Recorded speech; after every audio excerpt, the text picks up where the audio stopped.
minute.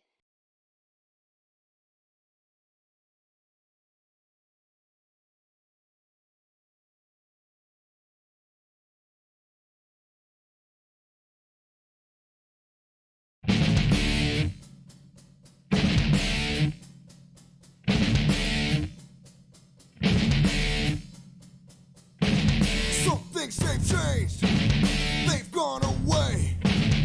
It may seem rude, new attitude, yeah.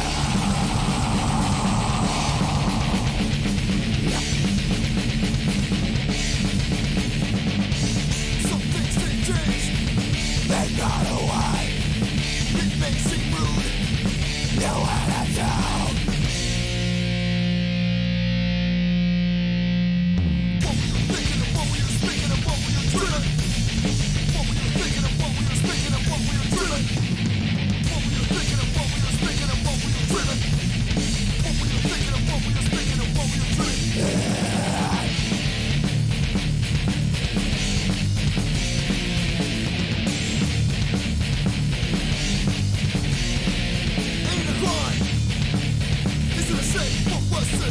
Don't know how do we live?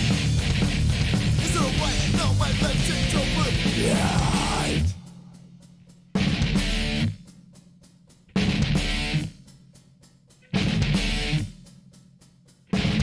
Some things they've changed, they've gone away. It may seem rude, new attitude. Yeah.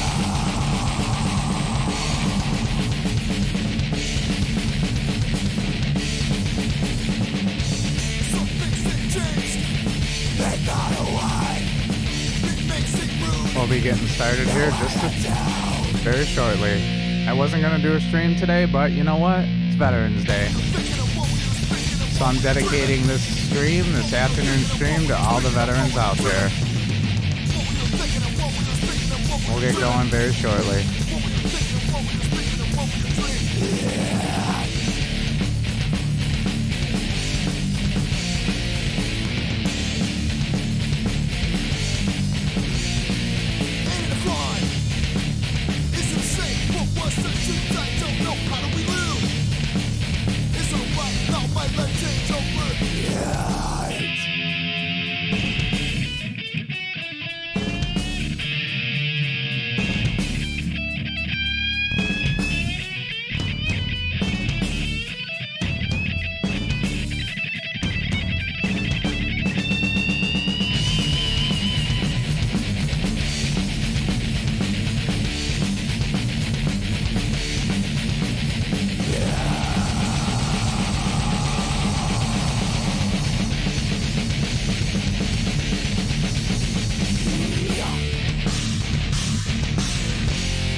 By the way, Bulldog, thank you very much for the kind donation.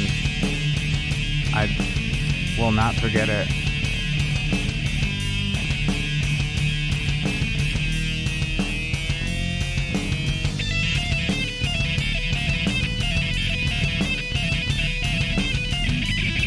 This was the first band I was ever in, by the way.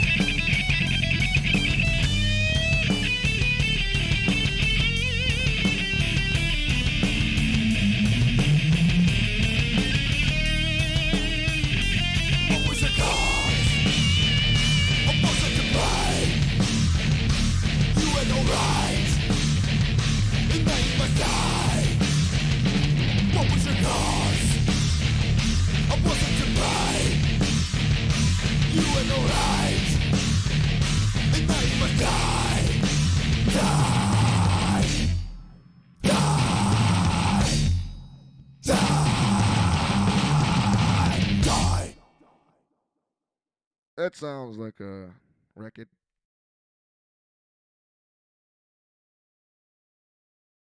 All right, so, well, thank you very much, Bulldog. It definitely motivated me to do a afternoon stream today. So, I think what I want to do is I want to do the Ramona and her therapist saga here. There's quite a few of them, so I'm gonna just like go one after another because it's quite interesting. So here we go. Hello? Hello? Hello? Hello? Hey, can you hear me, Ramona? Yes, it's just me. I told him to call me back in 1 minute so that I could Okay, give you. so we're not on right now. No, I want to start a new recording. Oh my God, you are so amazing. Thank you. I was all right. I tried. Are you calling me from Skype or something? Yeah, Google Hangouts. Oh, okay. Ember had to go, so she told me to work out some other way. So, By the way, welcome Kelly Slime Bucket Lady and Bulldog and Americans for Truth, Ricky Ricardo, a guy named Kevin, and Hey Boo. So happy Veterans Day to all. yeah, so we're so I'm gonna record and then Ember, I'm gonna send this to Ember. So I wanted us to start fresh with a new recording that didn't have the other stuff in it so that she doesn't have to edit through all of it. Okay, so here he is. I'm gonna join him. And okay, but we're not live streaming anymore. We're not live streaming. What's up, this Winnie? is gonna be this is gonna be uploaded tomorrow. Okay, gotcha. All right, here she is.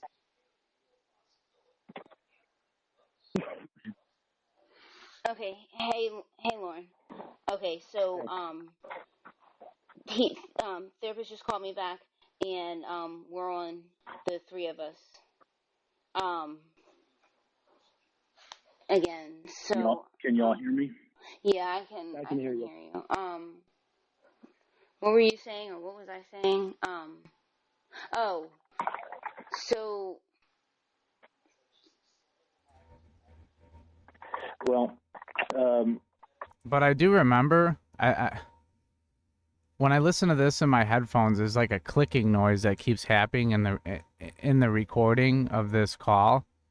It bugs the shit out of me. I know it doesn't. You guys might not notice it on your end, but it really bothers me. But I'm gonna try my best to ignore it. What's up, Kevin? It's just the way that she must have recorded it at the time. So, but last time I did this was a long time ago.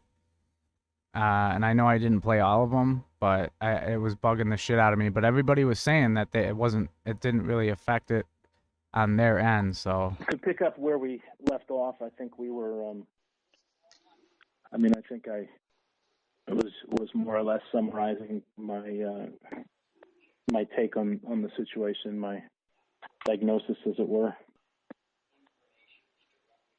and I know it's hard to hear. I'm sure it's hard to hear. I know it's this sort of thing is certainly never fun or easy, but I liken it to a medical procedure. They're rarely fun or easy, and painful, unpleasant, and they consume your mental faculties and sap your strength. But sometimes difficult, unpleasant things need to be done. And difficult, unpleasant things have to be said and have to be heard. Obviously, I can't compel you to any action, but I think you know what my advice to you is now, having spent some time with Lauren and knowing what I know.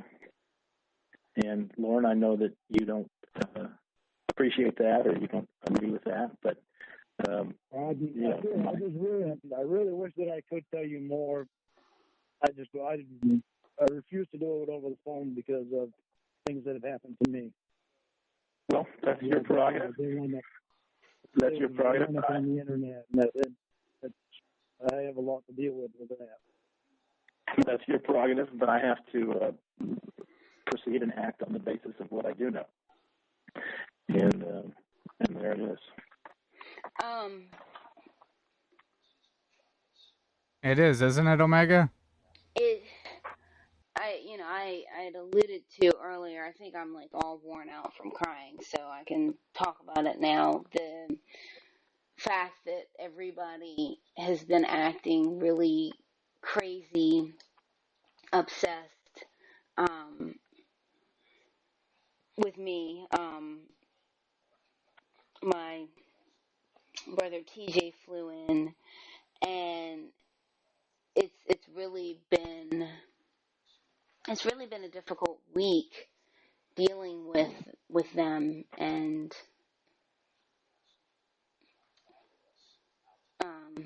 Difficult about it. say again. Difficult about it. What's made it difficult? Oh, you sound a little staticky. Say that again. What's been? You say it's been difficult with your brother there. I'd like to know if you feel like talking about it. What's been difficult about it? What's made it difficult? It's difficult because there's so much attention on me, and everyone's freaking out. Um, it's scary. It's new. It's not something that I'm used to. Is your brother? Has your brother expressed concern about this relationship similar to the ones your parents? Oh yeah. We did talk about your brother. Okay. We did talk briefly about that, but we didn't spend your mother had basically said what you're saying now, which is just that there are a whole lot of people that are concerned about you. Yeah, you sound really staticky, though, I want to say. Yeah, I'm hearing a lot of static. I'm sorry, I had to go to the other side of my house because my wife is asleep now, so that's the reception may not be as good here. Is it any better? There may not be a whole lot I can do about the static. Is it tolerable or is it pretty bad? It's tolerable. Yeah, it's tolerable. Okay. Lauren, is it okay for you? Yeah, I can still hear you. I can still hear a little bit of static, but I can still hear you. Okay. Let me say that Ramona's used to all the attention and people freaking out on my end. She's not used to it being on her end. Okay. She dealt with it for months and heard my frustrations for months about people freaking out on my end. This is the first time she's ever had to deal with it from her end. Well, I mean, my advice on a thing like this for you, Ramon, is it should tell you something. It should be it should get your attention when you have so many people in your life who care about you, who are all communicating the same concerns to you. You see what I'm saying? In other words, let's say that you have 9 people who say the sky is blue and 1 who says the sky is red. Which group is more likely to be right? And I think that if there's a pattern of concern among the people who care for you and who want what's best for you, that should tell you something. And especially if, when we're talking about relationships, emotions can do wonderful things, but they can also mislead us, and they can compel us to do things that aren't in our best interest. And sometimes a person in a relationship, if it's not a healthy relationship, doesn't see the forest for the trees, to use the expression. And it can be beneficial for a person in that situation to listen to those who are on the outside of that relationship if they're saying, hey, this is not a good situation for you. And it sounds like, let me ask you this, Ramona. Are there any people in your life who advocate the relationship you have with Lauren, which is to say, who are giving you as advice, no, this is a good relationship for you. You should nurture and cultivate this relationship and continue this relationship. Lauren does. Is there anybody who's... Lauren does. What's up, Dagmaster? The relationship. I couldn't resist it. I'm talking about people who are in your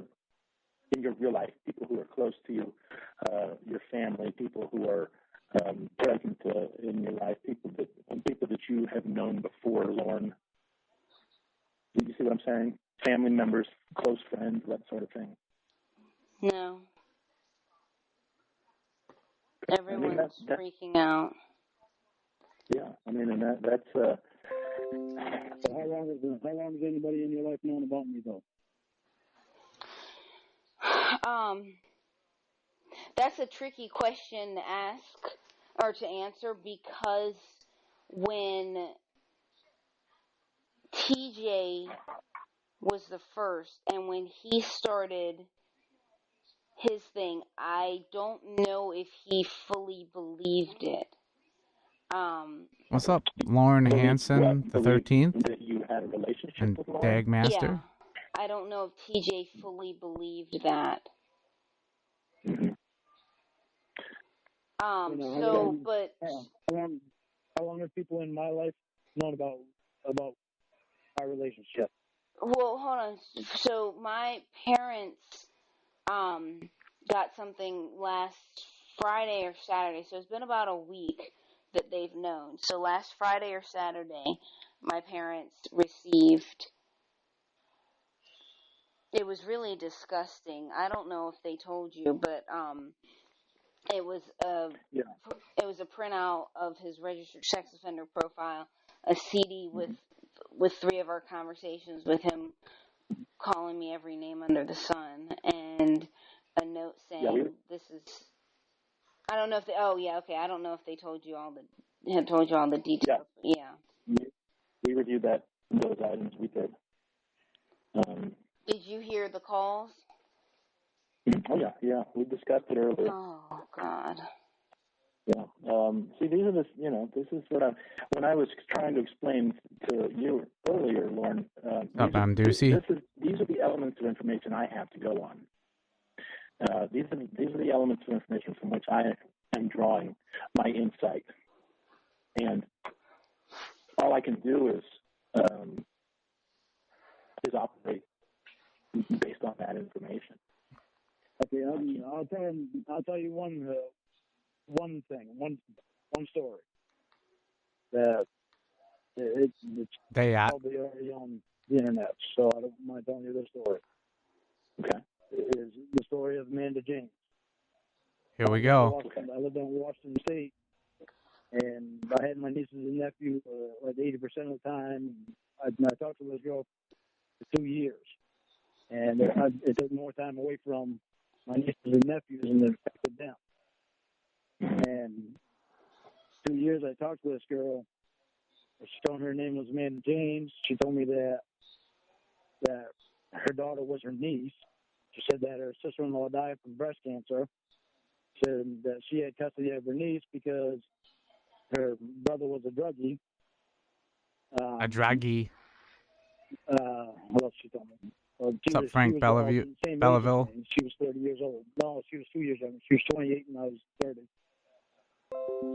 And I moved back to Maine. Well, she told me she was going to move out there to be with me, and after 2 years she didn't. And I never saw anybody or dated anybody in that whole time. And then I moved back to Maine so I could be closer to her because she lived in Pennsylvania.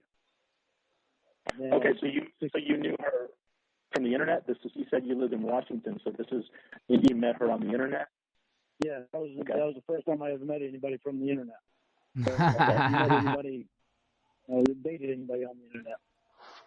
And when I moved back to Maine, I still talked to her.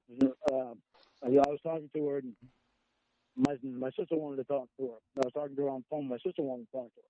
So I talked to her for a minute, and just as soon as she got off the phone. Yeah, I wanted to say the same thing, Anybody who is a veteran, thanks for your service, and this day is for you. Anyone who's served in the military. I felt a need to do a stream. Since I have the day off, I might as well be working, doing something instead of just doing nothing. So here I am. And Tom 1976, hello. And thanks for joining us on this fine Wednesday. I wanted to have the phone. She whispered she's been lying to you. So after we got off the phone, I got to know her so well and Tilden Gill. I was able to hack into her email. When I hacked into her email, I found that she had been talking to another guy the whole time. She had slept with another guy the whole time. She had been making pictures of other guys in her email, and among other things. Yeah. And then I called her and confronted her with it. And she finally told me the truth. She told me her real name, told me that her niece was really her daughter. And basically everything she told me before for 2.5 years was a lie. Okay. Since then, is when I've had a problem with people on the internet. The internet. Okay. Me and Ramona didn't even meet on the internet. How did you meet? So, if I was dating some girl on the internet and her daughter was her niece, hooking up with a 13, it makes it okay to, want to meet up with 13-year-old girls on the internet just because of that, right? We met by phone. Okay. How did you called her randomly? You were calling random numbers? How did that work? I mean, what do you mean you met by phone? The New Testament. I didn't know that he didn't know that. No. Well, she told me in general terms that you had. I mean, my understanding was that this was something that had its beginnings in some capacity on the internet. Yeah, let's just say we met on the internet. No, let's tell the truth. I saw his sex offender profile and I messaged him. What? Well, that's different from what you told me the other day when we were in session. So I'm curious to know what it is about seeing a sex offender registry entry that would compel you to make contact with him. That is the most weirdest thing I've ever heard in my entire life.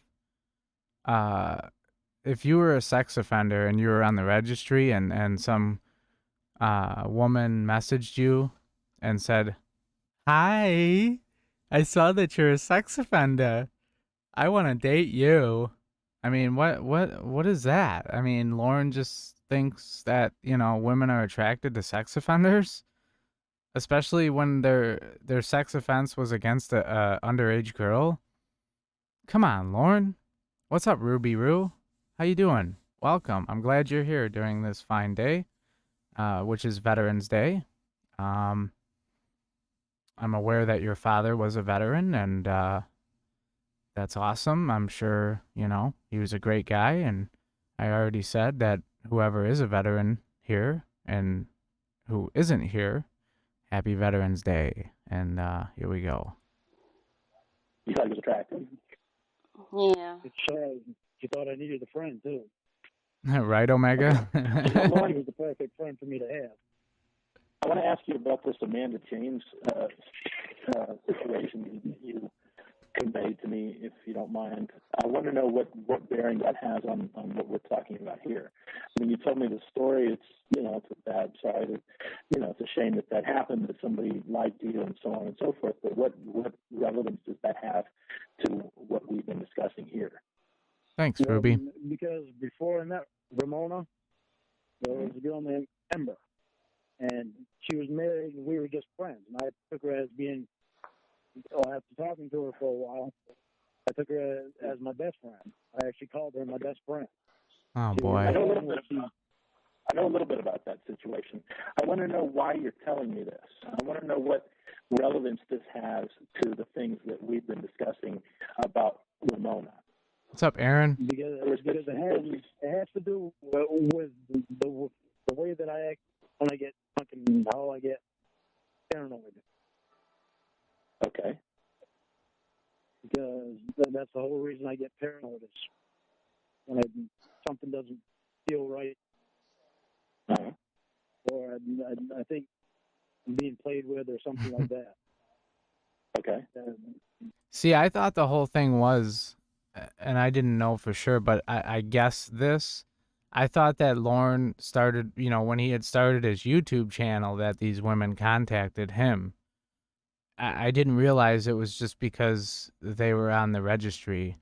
and they had his address, and then they mailed him a letter or whatever. You know what I'm saying? It's just so weird. It doesn't make sense. If some random woman sent me a letter in the mail, yeah, no, I'm probably not gonna respond. No. If I don't know who you are, yeah, no, I'm not gonna respond. But what bearing does that have on And we're definitely not getting your married fitness either. as a partner for her? I mean, you're just explaining. Okay, you had some What's up, negative Phantasm Art experiences, and and you tend to Montgomery? you're paranoid. I mean, I understand. Ty Cobb? I understand that, but I don't. I'm trying to understand why you're discussing those things in the context of your relationship with Ramona. What does one thing have to do with the other? Because I know my feelings for Ramona, and I get scared that I'm going to get hurt all over again. Again. Okay. What's up, Arrow Doe? That's normal in a relationship. A lot of people struggle with that. What does that have to do? Listen, Lauren, my concern here is your fitness as a partner for Ramona. Now, What's different with me and Ramona is that our conversations have been put on the internet. A normal relationship, the people that are obsessed are able to hack on the phones and stuff like that. That doesn't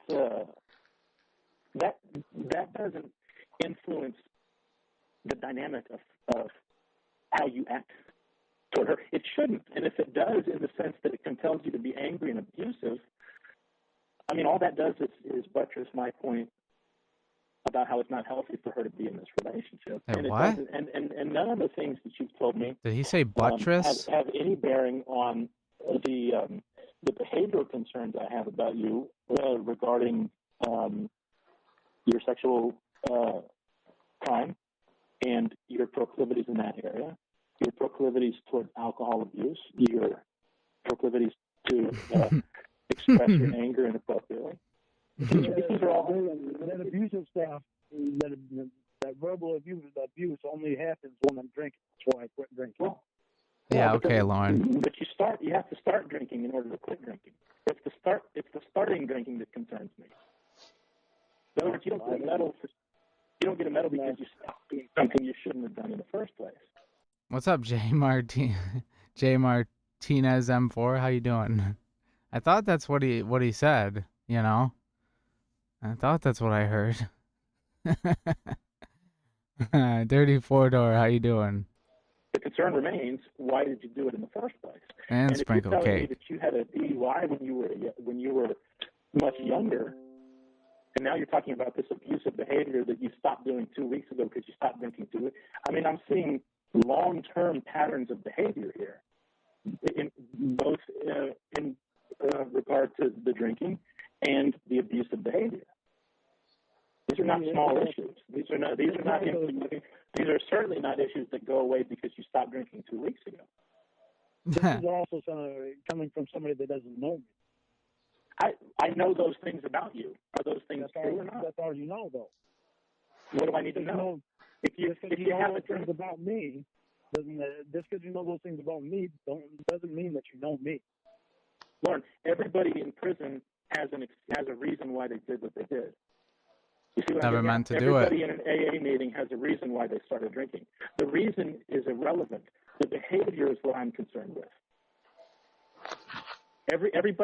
Every man who's ever been arrested for abuse, for hitting his wife, has some explanation for why she made him so mad that he just had to do it.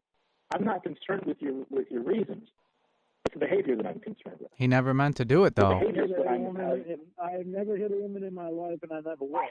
But you would. I didn't accuse you of hitting a woman. I'm using that as an... I mean, who thinks Lauren would hit a woman if he had the chance? If he had some woman living in his trailer with him, or wherever, like, and he was drunk, I think he would. I think he would hit a woman if any woman would give him the time of day.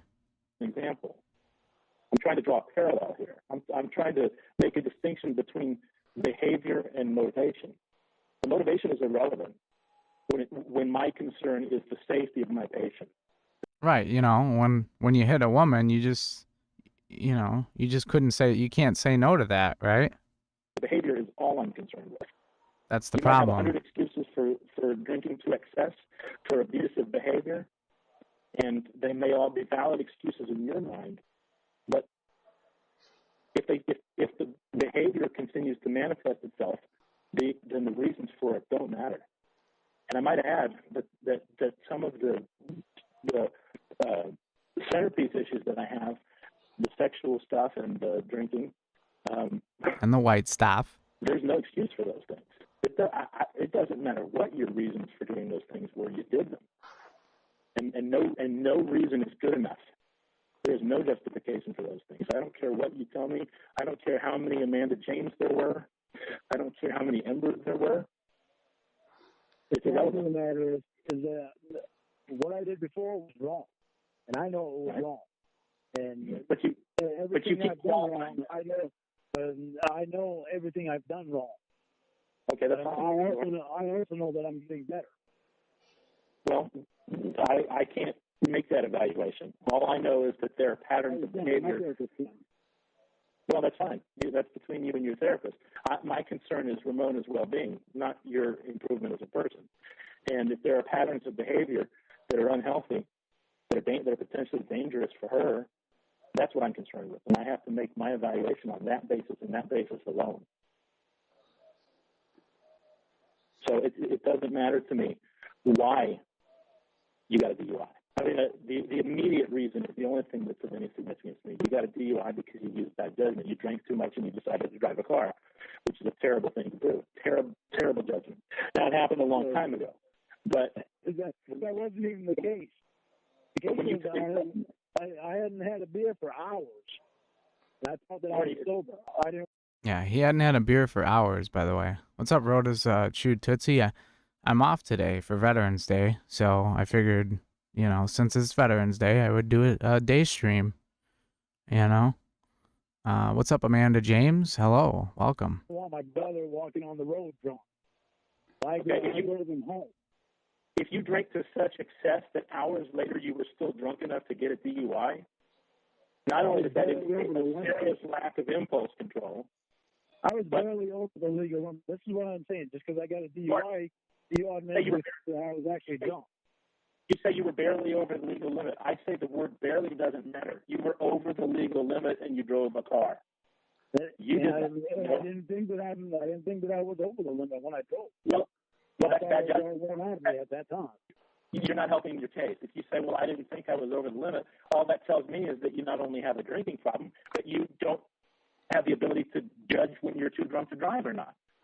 Well, of course he doesn't. And the whole, abusing women thing, what would happen is he'd be like, you went to the fucking grocery store and you sucked his cock. And then he would get abusive. And then he'd be calling, he'd be saying quack sucker the whole time. That's a double whammy. Oh, my God. The only thing that I'm hearing is you're trying to find every fault with me that you can. Tell me where you see any flaws in that reasoning process, Lauren.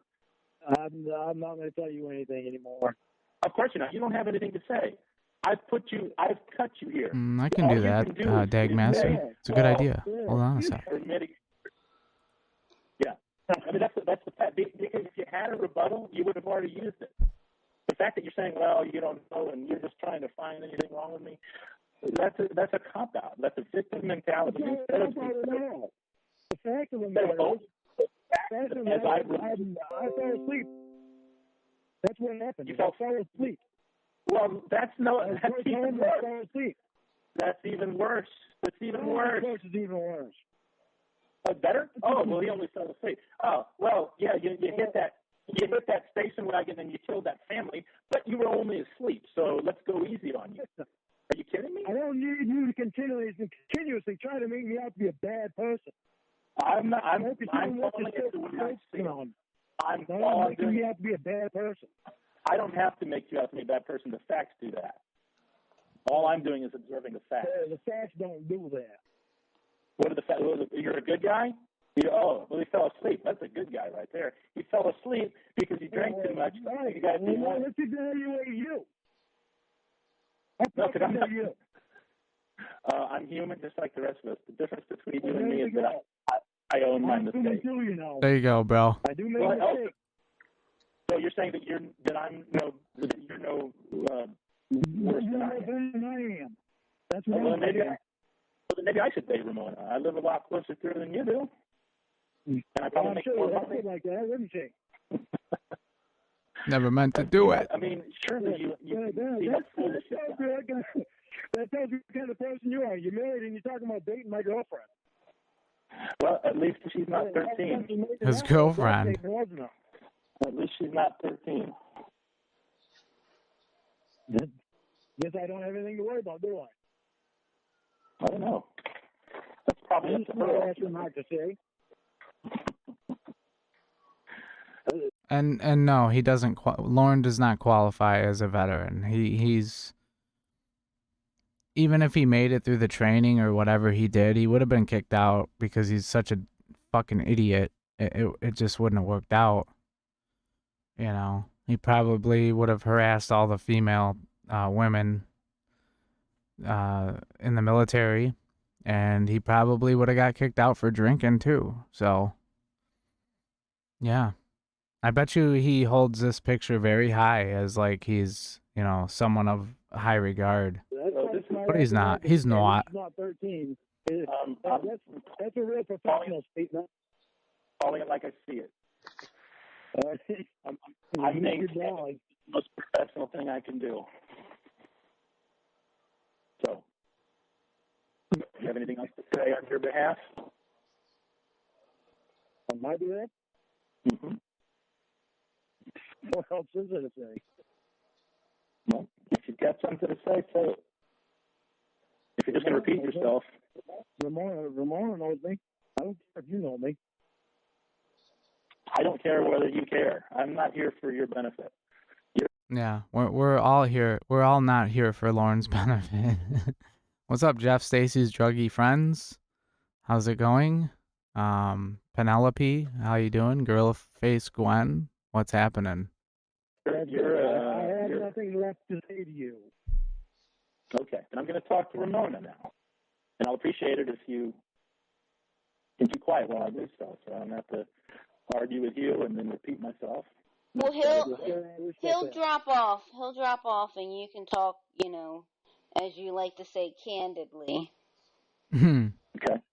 Before we do that, Ramona, I need to know if you're prepared to make a decision. And okay, yeah, it looks like he dropped off, so it's just us.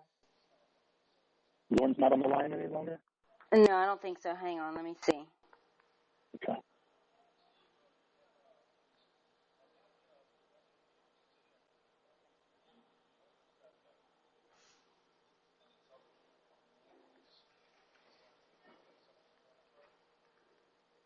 I bet the same thing, Ro does. I guarantee it. And I was in the Air Force. Building a fucking gym for a church. I was building a fucking goddamn gym for a church. I'm sure this has been very difficult for you. I know that it's not easy to have these issues, but as long as Lauren's not on the line, I'd like to be perfectly candid with you because I love that word. If I can, if you'll allow it. I mean, if you want to hear what I have to say. Sure. Just off the record, I mean, I just think you can do a lot better than him. I just think you can do so much better for him than him. You know, I look at you in your situation. Who couldn't do better than Lauren? You're professional. You're a beautiful girl. Very attractive. And you come from a good family. You're a successful professional. You have, you're outgoing. You're warm.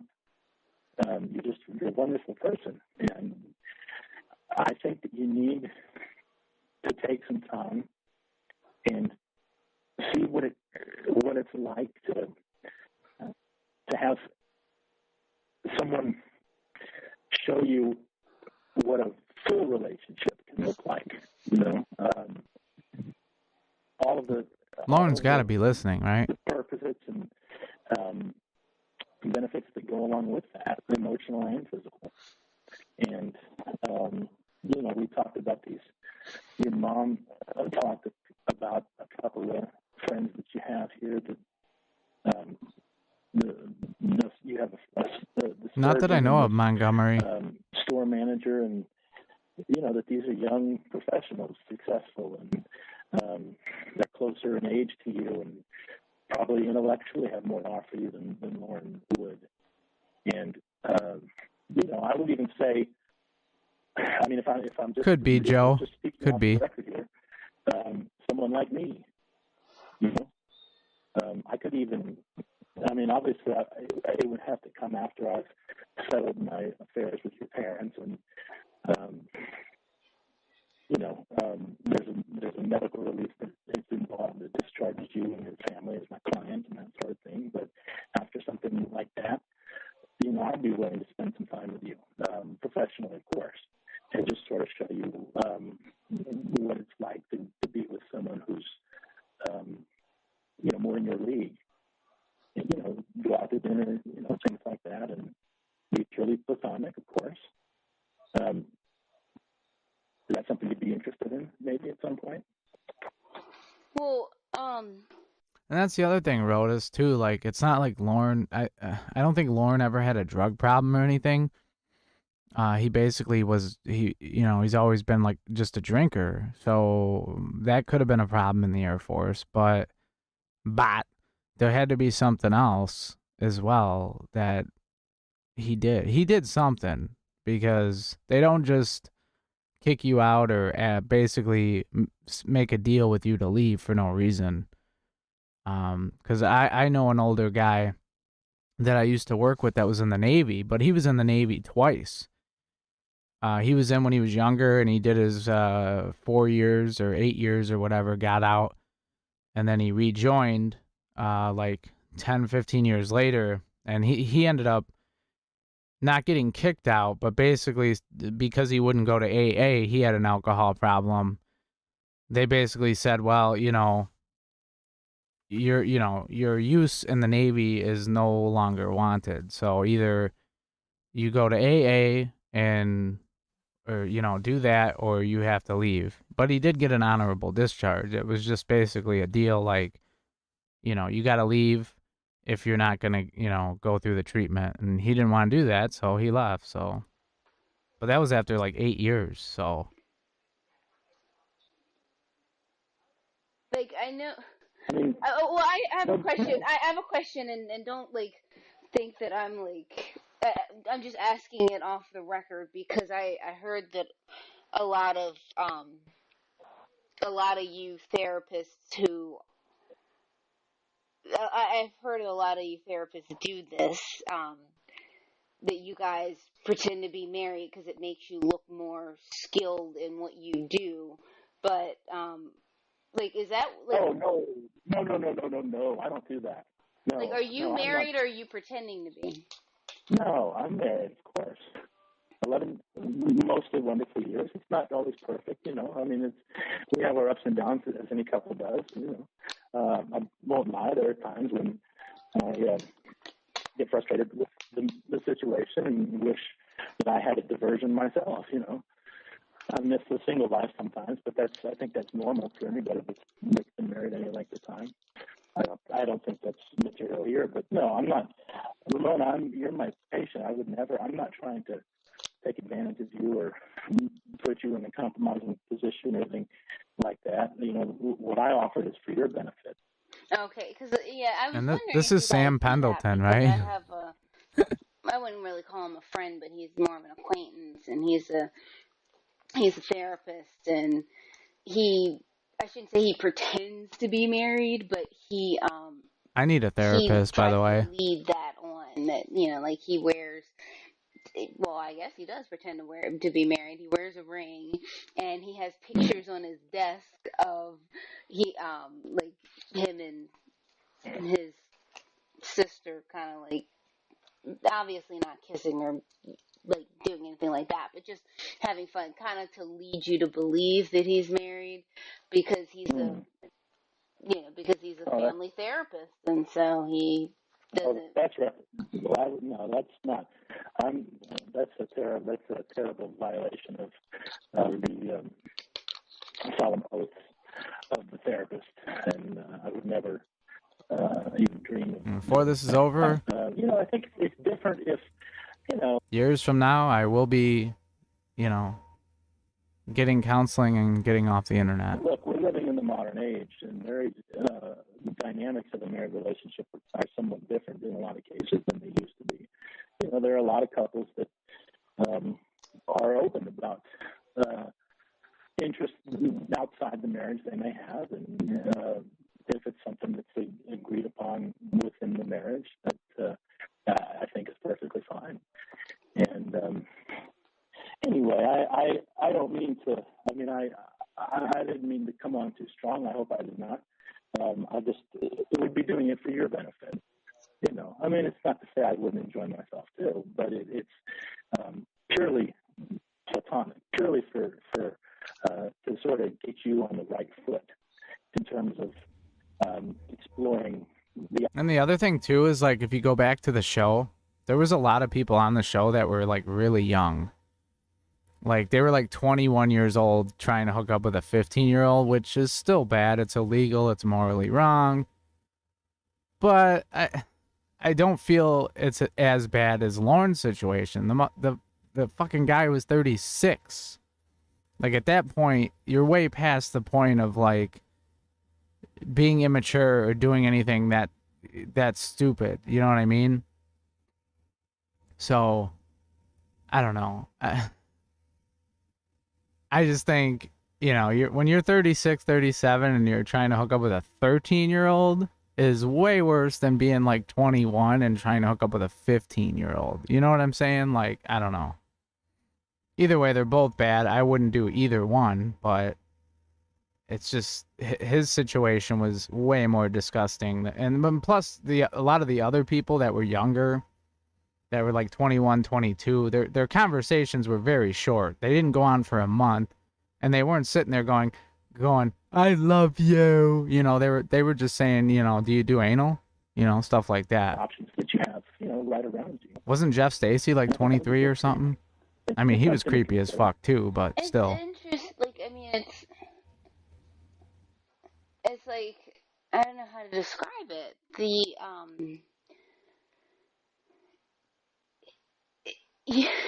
My family and friends, this whole thing has kind of brought everybody together, and it's really odd how. Well, I think it might be good for your family and friends to, see you spending time with a successful professional who had your best interest at the forefront of his intentions, and that could be good for them. It could sort of ease some of the friction from what this Lauren situation has done for the family dynamic, and kind of bring everybody back into a better place, a happier, more positive place mentally. You know what I mean? Maybe sort of mollify some of the bad effects that unhealthy relationship had on those dynamics. I mean, don't get me wrong. I'm very happy that, like, my friends and family are coming together. I just don't like the reason. Because Lauren, he wasn't just looking for like a one-time deal. Like, he was like infatuated with this 13-year-old, like beyond just hooking up. Like, I mean, getting married, she's 13. And the way that it's happened, I mean, I'm not used to all this attention being on me, and with my parents showing up at random times, and with my friends showing up at random times, and with people calling each other and stuff like that, it's brought my family and friends closer. Albeit, I'm sure I'm going to hear a lot more about the surgeon and about the retail guy you referred to. He's my neighbor. I'm sure I'm going to hear a lot more about them in terms of, well, Ramona, these guys are perfect for you. But honestly, it's nothing I can't handle. But Well, I'm my advice to you is that you're young and you're free and you're a beautiful girl. I mean, you're very attractive. You obviously have a keen fashion sense. Yeah, so you could relate, You Amanda always James. look, How disgusting that really is. You have a confidence and an air of self possession that's very attractive. It's even sexy, I'd say, if you understand what I mean. And I mean, look, if I'm being perfectly honest, you're the kind of person that I would pursue if I weren't married, and maybe even if I was, under the right circumstances. Fairly hypothetically speaking, of course. But I think you need to take these compliments to heart and understand that if I see you in that way, certainly others do as well, which means that you have a lot of options right around you, good, viable options. Look, I want to say something. And that's a good point, Hot Sam. Welcome to the stream. That's a good point, because I remember being like 13, 14 years old, and like, when you get your first girlfriend and you're like, you feel like you're totally in love with this person, and you think, wow, this is who I'm going to, be with forever. And and then you end up breaking up and you're like all broken hearted. And then you look back on that and you're like, man, I was fucking really stupid. Something off the record. Never meant to do that. Between you and me, that I hope won't offend you. But this Lauren, he's kind of a loser. And I think he's a dead end. And who needs that? But I think we were just,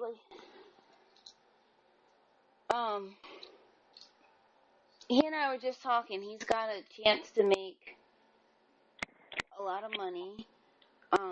What's a lot of money for him?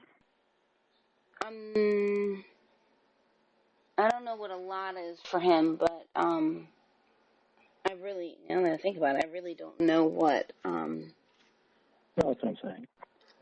You have to put. What do you consider to be a lot?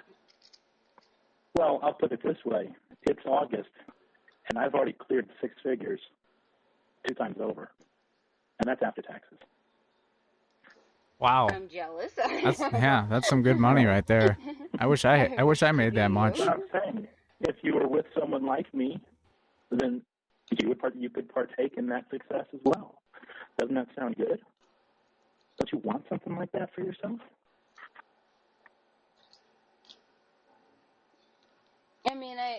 I do. I do appreciate the In high school, I never did. things that, I don't want to say the things that money can buy. I have money, but I do appreciate the things that And looking back, I'm glad I didn't, because I couldn't imagine like accidentally getting a girl pregnant in high school or something like that. That would have been just an added like bad thing. Yeah, I didn't partake in anything until I was 18 and I was out of high school. Was the first time I had any relations sexually. Financial security and success can provide. I think everyone you deserve should. It. You deserve a man who will dress you well and feed you well and show you how enjoyable a life like that can be. Vacations and a beautiful home and a nice car. It's not all about material possessions, of course. But the larger point I'm making is that you deserve a quality of life, not only physically, not only financially, but emotionally. You deserve someone who's stable, who can provide. You have to look at how old is Lauren? Yeah, in high school, all I did was party. I got my papers here. Somebody's 48 or 49, something like that. Never hooked up with anybody. 6. Yeah. Well, he'll be 47 in a couple of weeks. So you've got a guy who's almost 50 years old who doesn't have any financial. And the real reason for that, I really do believe this, was where I come from. Like, when we would have parties, which was like every weekend, there was like 10 guys to every one girl. So it was like, it was like there was really no chance unless you were, like, really were trying. So it's just weird, you know? That's why I wish, like, I was in, like, grew up in Australia, where I hear there it's like 7 women to every 1 guy. It's not like that where I come from. It's weird. Foundation doesn't have a career, doesn't have any prospects for one because he's not educated. He's a convict, a felon rather. He's got some obvious behavioral issues and tendencies that are very unhealthy. And not only are they unhealthy, but they're unsafe for you. And you talk about going to meet this person. Well, I mean, he can't travel to you. He doesn't have any money, so you'd have to go to him. Now you're venturing into his world. You don't know anybody in that world. You don't know what kind of guy this is. And what if he has one too many one night while you're there? And well, that's a good thing, Ruby Roo. And yeah, that guy was a total creep. Are you her father? Like, obviously not, because if it was her father, you probably wouldn't be sitting there. But, I smoked weed in high school and drank. But, like I said, there was 10 guys to every one female, so it was like, you had to be part of the cool kids to get into the yacht. He decides to take his anger out on you in person. Well, I did say this, and he doesn't like it, and he says that his therapist doesn't like it, but to me, this seems like the only viable option in terms of me going up there. I said, I need for him. Yeah, when this is over, I'm going to switch it up because the audio is terrible.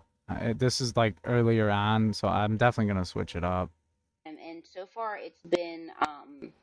we only got about 2 weeks. 18 minutes left. So we're 2 weeks into this, but I told him, I need for you to go 3 months without drinking or 3 months without screaming at me. I gave him a list of things that I needed him to do in order for me to be willing to be comfortable enough to come down there. I was honest with him, and I did tell him that he does scare me, and that... you know what fear is, Ramona? You know what fear is? What's fear? It's nature's way of telling you you're in a situation you shouldn't be in and to get out. That's what fear is. Damn, Rodas, you lived out in the middle of nowhere, huh? That's wow. The universe trying to tell you something. But see, and that's why I told him, I said, I need you to not drink. I need you to not, for 3 months. And I told him for 3. How would you know if he does or he doesn't? Because here's the thing. Every time he has ever gotten drunk. Also, I have to admit, when I was like 16, 17, and, partying with my friends where I come from, it really did feel like the center of the universe at the time. It really did. I mean, in the late 90s and all of that, it was so fun and cool, and everything was new, and it really did feel, I always wondered about that, like where other people grew up, if they were having as much fun as I was having, and I'm sure they were, but I don't know. It certainly felt like, growing up in Hollywood or somewhere, but of course it wasn't, but that's just how it felt. He has flooded my phone with hundreds and hundreds of abusive text messages, with tens of abusive voicemails, and and he's called me repeatedly, and if I am in a situation where I can answer my phone, I've been verbally abused. And so those are my clues into whether or not... You're trying to talk him up into a best case scenario where he doesn't get drunk and abuse you. I mean, how healthy can this relationship be if you're trying to talk him up to that level of behavior? Well, tell me if you agree with this, because this is the list that I gave him. I'm going through and looking for it. This is the list that I gave him. I have it.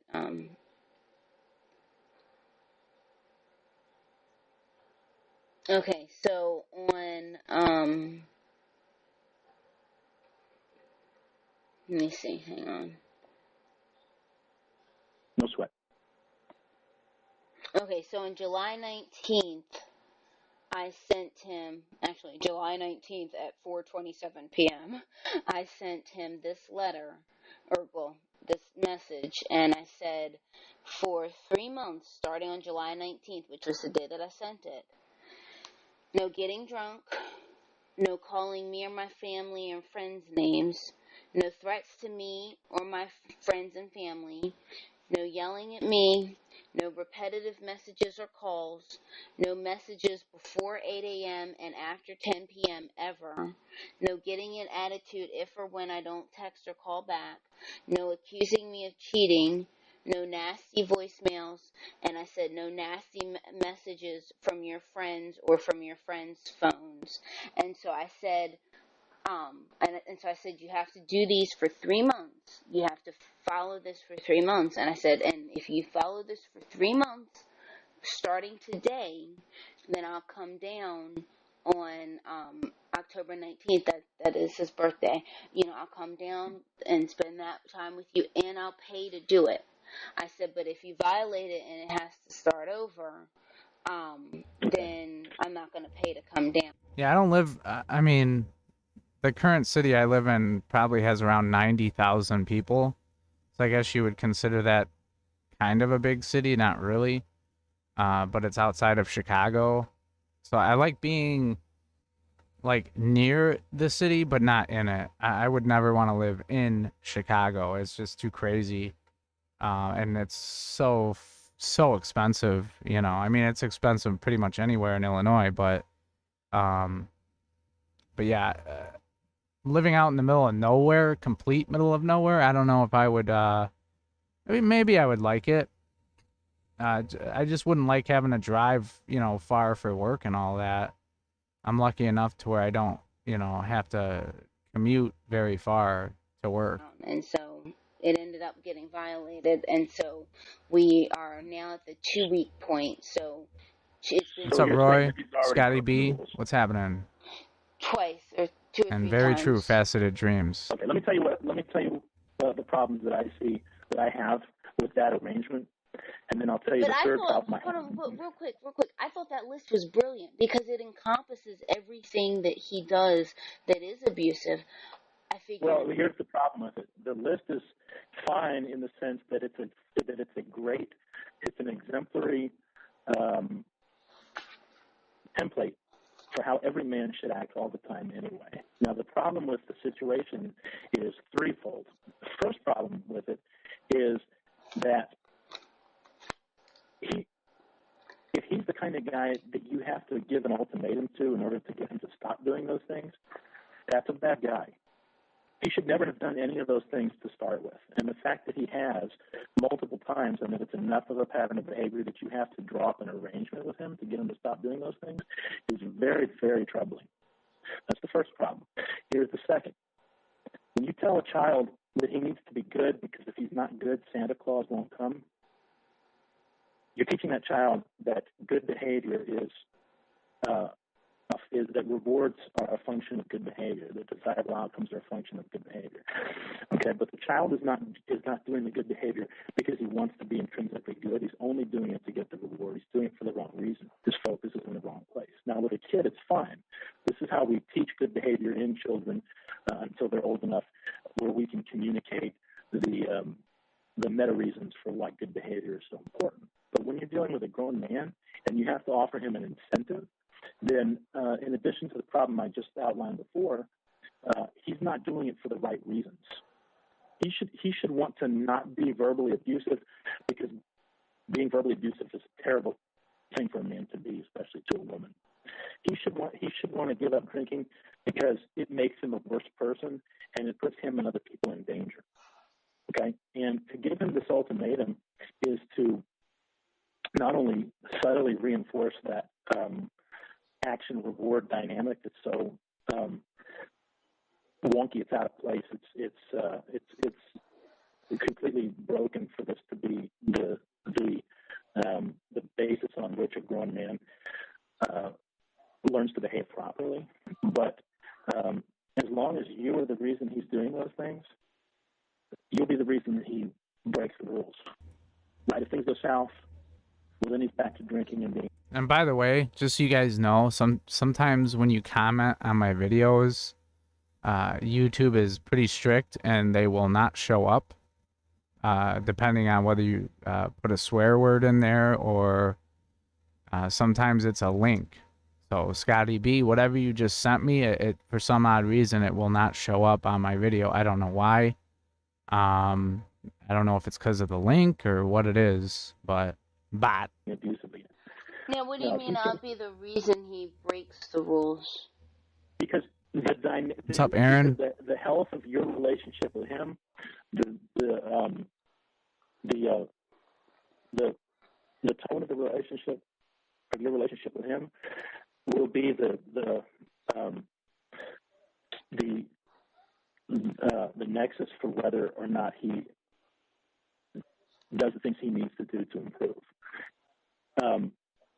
When a person is looking to affect an inner change, an inward change, a personal change to become a better person, if the motivation is not the intrinsic value and worth of being a better person, then it's misplaced. And it's especially dangerous when the impetus for that change is that's cool, Scotty. a relationship with another person. Because what kind of kit you got? If things, say you're to have a bad stretch in your relationship with him, right? Well, that could demotivate him, and it could trigger him to go and drink to excess or to pursue these behaviors that he seems to have a hard time not doing in a way that's especially excessive or dangerous. This is why situations where a person is working to give up a vice or a bad tendency or a bad habit to please another person rarely works out because the motivation is wrong to start with. Do you see what I'm saying? Does that make sense? I have two questions. Thing one is, would you call him an alcoholic? Shit. Thing one, I wish the weather here was like LA's. Well, I can't make a determination like that based on the clinical definition for what an alcoholic is. I just don't have the insight. That's an evaluation that requires a level of access that I don't have with him, and I'm not his therapist, so it's not my place to say. He certainly exhibits that tendency. He certainly exhibits there seems to be a thematic. Damn, you got a Masters Custom. I got the Pearl Visions VBX, which is one step down from the Masters Custom. That's a badass kit, man. Holy shit. Wow. And no, the PayPal link is any donations that go to me, depending on how much I get. I probably will be donating a portion of it to something. I'm not sure yet. But I really do want to do that. So I'm not sure yet, though. We'll see. Because I know Betty got paid back by Clobber. I think he gave her what she was owed and even more. So I'm not sure. I think basically what I want to try to do is the gear that I bought, if I get reimbursed on that, any other money, I might donate it to like cancer research, something. I'll figure something out. But I'm not going to worry about that until I get enough to, figure that out. Proclivity on his part to drink to excess. I think the odds are that he's an alcoholic. I think I would be more surprised to learn that he's not one. Now, how would you define alcoholic? An alcoholic is broadly speaking just a person for whom alcohol is chest cold. Yeah, this chest cold's been hanging on to me. It can take many forms. It can Cawd. be some people. We have what we call functional alcoholics, which is to say somebody who can carry on the day-to-day activities of a normal life, such as working a job. He was a ranger. Yeah, right. But in order for them to feel normal or to feel comfortable in their own skin, they have to consume an excessive amount of alcohol. Broadly speaking, there are two types of alcoholics: alcoholism, alcohol abuse, and alcohol dependence. So that what I've just described would be someone who is alcohol Again. dependent. Someone who abuses alcohol is, say, somebody who. Yeah, the money's gonna go for the gas that goes on my white truck to go visit Kayla. Specifically drinks to excess. And for the pleasure pack. The feeling of being out of control, and they enjoy exhibiting the behavior that a person does when they've consumed to excess. There's a lot of times it's not a clean division. These are arbitrary distinctions that we make. So lots of people exhibit tendencies of both. Based on what I know about Lauren, I think there are tendencies toward both, which is to say he drinks frequently, the last 2 weeks notwithstanding. In other words, drinking is a part of his regular routine. Just like Lauren, remember when he was trying to sell his T-shirts and his book, said he was going to donate all the money to the children's hospital or some shit like that? It was like, yeah, okay, sure. You're so full of shit. So there's a dependence there. There seems to be a dependence there. But he drinks to excess. He just said that so people would give him more money. That's the abuse component of it. And, of course, when he drinks to excess and then he becomes abusive and violent, verbally violent, and possibly physically violent. We don't know. I don't know. So he said he wouldn't be. He said he would be. He said he wouldn't be. He said he would not hit me. Well, of course he said that. I would say that too if I were trying to get you to come see me. Yeah, that doesn't really. I mean, you have to look at his behavior and his tendencies and his past actions. He kept getting mad at me for making reference to past mistakes he's made. But the reason I keep doing that is because I'm trying to establish a character here, a character sketch. Exactly, Kevin. Consistent patterns of behavior and evaluating women. St. Jude's, right? And that's what I was doing with him. So I don't know if he meets the clinical definition for what an alcoholic is, but his behavior is certainly moving in that direction, and it certainly wouldn't surprise me if upon just like he said he was gonna make millions off of his YouTube channel, like that was his whole goal because of his music on YouTube. Like anybody who starts a YouTube channel thinking that they're doing it for the sole purpose of making money is an idiot. It's the same thing with music. I didn't start playing the drums to just become a rich rock star and, sleep with a bunch of women. That wasn't in my head. I got into playing the drums because I loved to play the drums. And it was something that I was actually good at. And, I love the rush of being on stage and all of that. And, but to sit there and be like, oh, I just want to do it just to make money. It's like, well, yeah, good luck with that, buddy. Because, especially when you tell people that, they're going to think you're a total fucking asshole. Being evaluated, the determination were made that he's an alcoholic.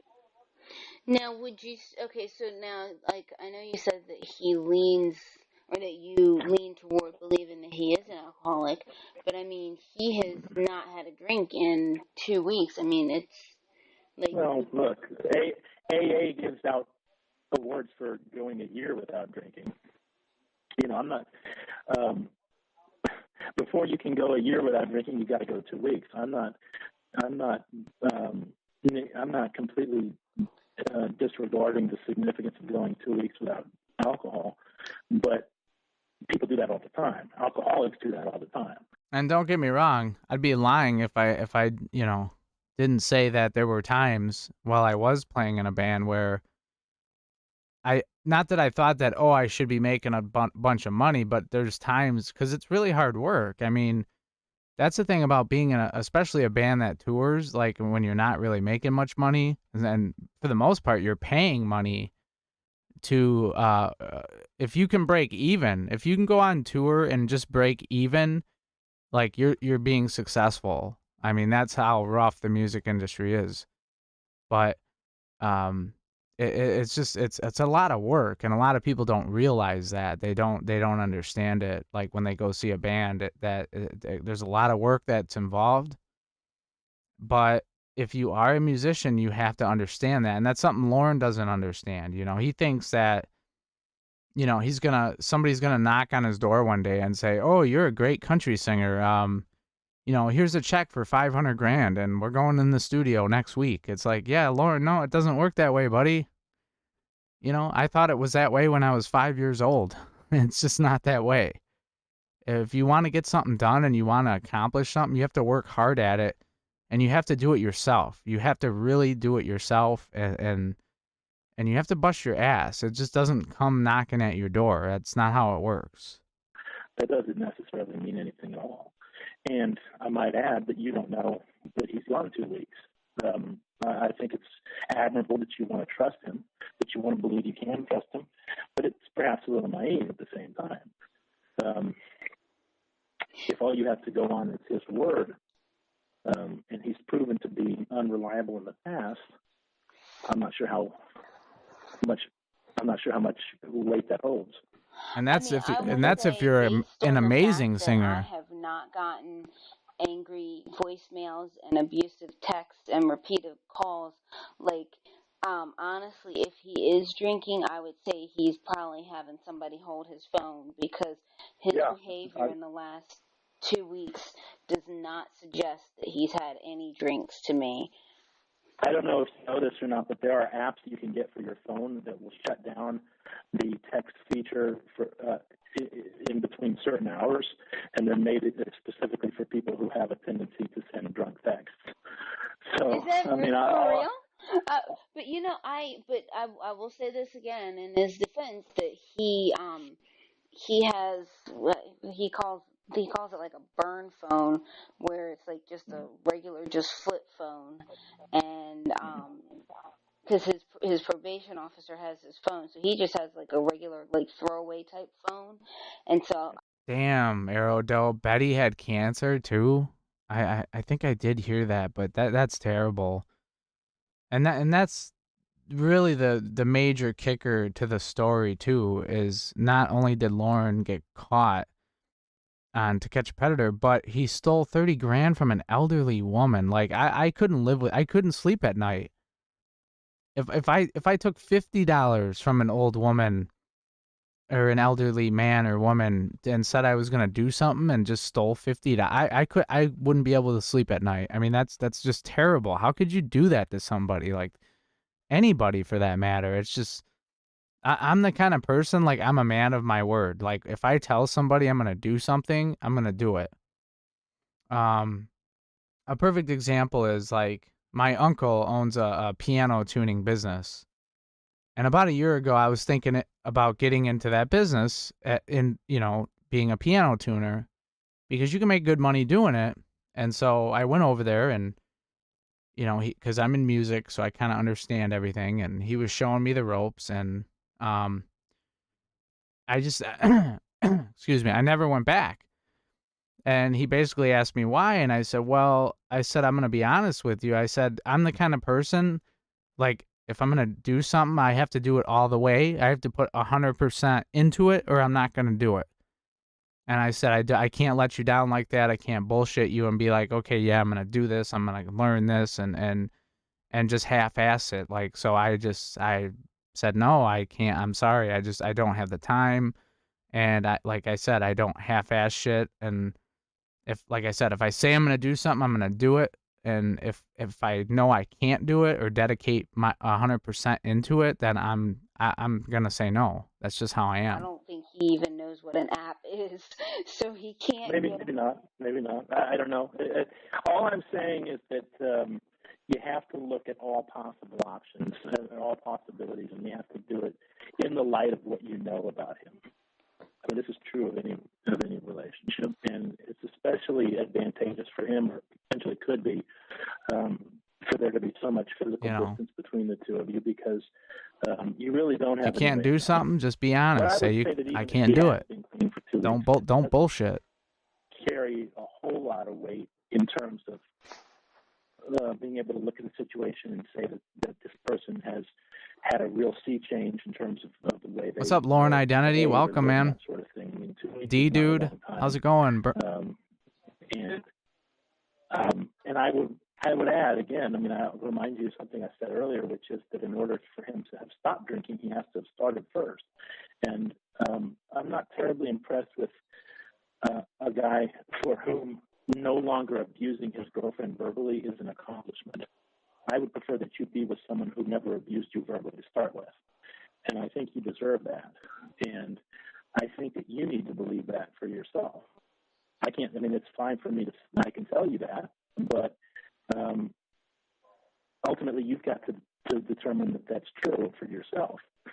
And it won't be something that's actionable, something that you can actually act on until you believe it. I think you deserve better than what this guy can offer you at his best, and I don't think you've gotten anything close to his best. Does that make sense? Now, I have a question though. Okay, so I did say the 3-month thing, and we're 2.5 weeks. Oh, now I'm echoing. And I would point out something that you told me a few minutes ago as well that I meant to discuss earlier, but then we got off track, which is that he's already violated the terms of this arrangement you made. You said he's already done it. He's already broken the rules multiple times.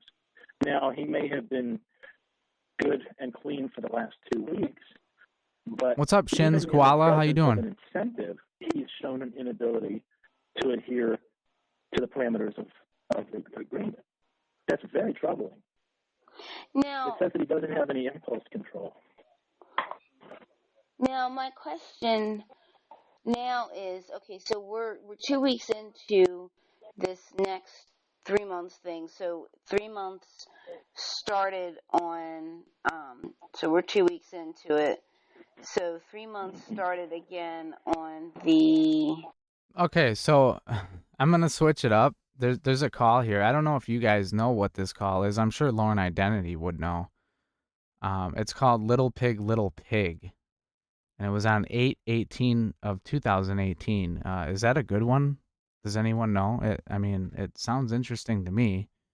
I don't think I've ever heard it. So that's what I think I'm going to play. So let's, why not, right? Let's give it a try.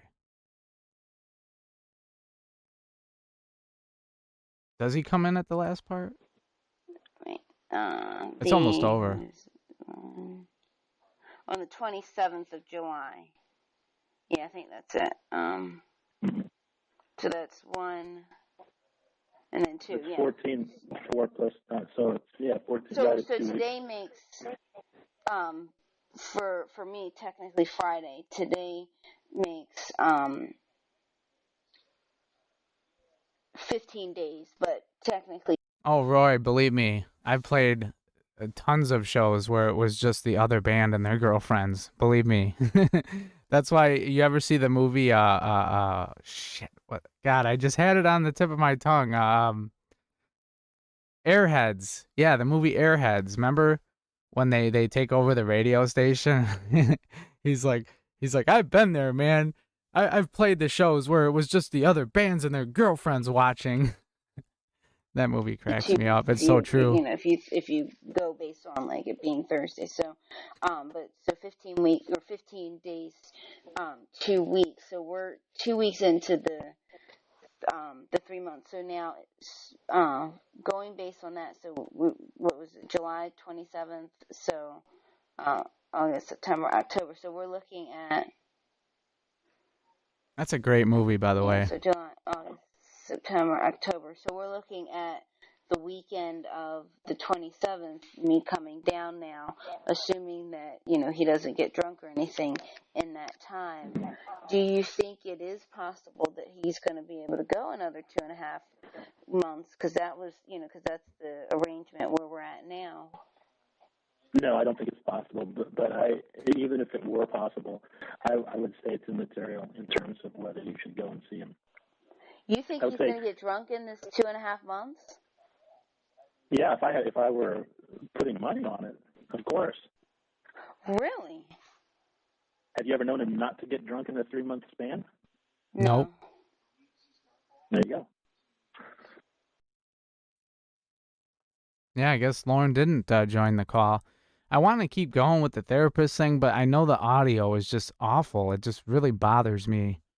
And you guys have noted that so it's the quality is not there. So we're going to switch it up and go a little further along here. And this call is called Little Pig, which reminds me of the Green Jelly song, you know, Little Pig, let me in. So let's see what this is about. Hopefully it's fun. It's not too long. Oh boy, here we go. I love you, and I'm never gonna stop loving you, and I'm gonna keep working on myself. I'm not gonna do this stuff to you. I think I picked a good one, guys. I think this is gonna be good. I didn't even call your mama. I'm going to treat you better. All I did was say, did you tell her about the lemons and bananas? And you said, what, you want me to give a banana to the gorilla, right? I said, no, I didn't even say that. You called me a bitch.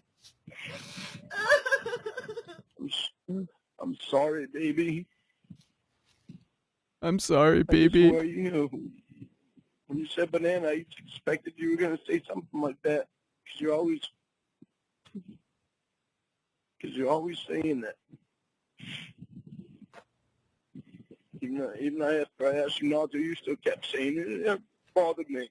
But not last night. I didn't even say it one time. I know. I'm sorry I jumped to conclusions last night. But I did call you a pedophile because you called me a whore. And you know what that brings up for me? It brings up my past. I know. I'm sorry.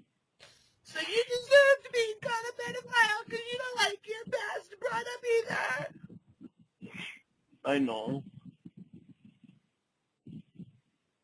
I think we just need to stop hurting each other.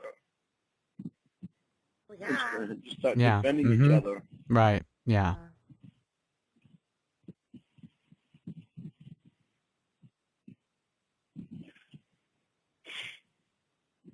Whatever you say, Lauren. I want to hurt you. Well, we have to work on things because I am not willing to start a relationship with you again like this. Let's really work on them hard this time. Okay? We have to work on a friendship first because I don't even trust you with my feelings anymore. Sorry, CB came on. I didn't hear what you said, baby. I said we're gonna have to work on being friends first. Is the stream private or no? If I click Is the start, what private? What? What'd you say? I didn't make out what you said. It doesn't sound like you said it is the screen private. Yeah. The stream. What screen? This stupid mesh thing they put in front of my door. Oh. It's private, honey. I told them I was gonna kill myself last night, and now they won't let me close my door anymore.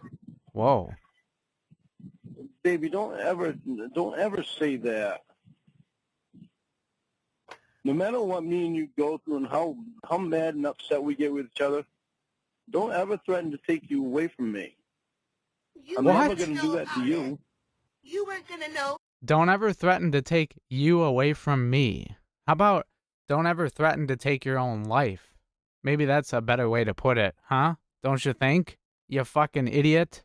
About it. Sometimes when you're You know what? Because nobody would have contacted me. Well, Aerodo, it's a book. It's a book called Hand Jobs.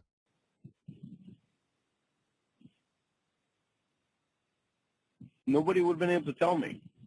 unless Emma or Dan contacted me. They called Emma last night, and she's on my emergency list, and that's why she called, and I merged the calls, and you were screaming at us, and you didn't even know she was on the phone for like a whole minute. What's up, Mary? I'm sorry for the way I acted last night. It's not going to happen anymore. I don't blame really her want- anymore. I'm not even mad at her for not calling you back or answering the phone. Because only one time out of 10 do you just want to talk and be cool. And the rest of you just want to complain. And like, yo.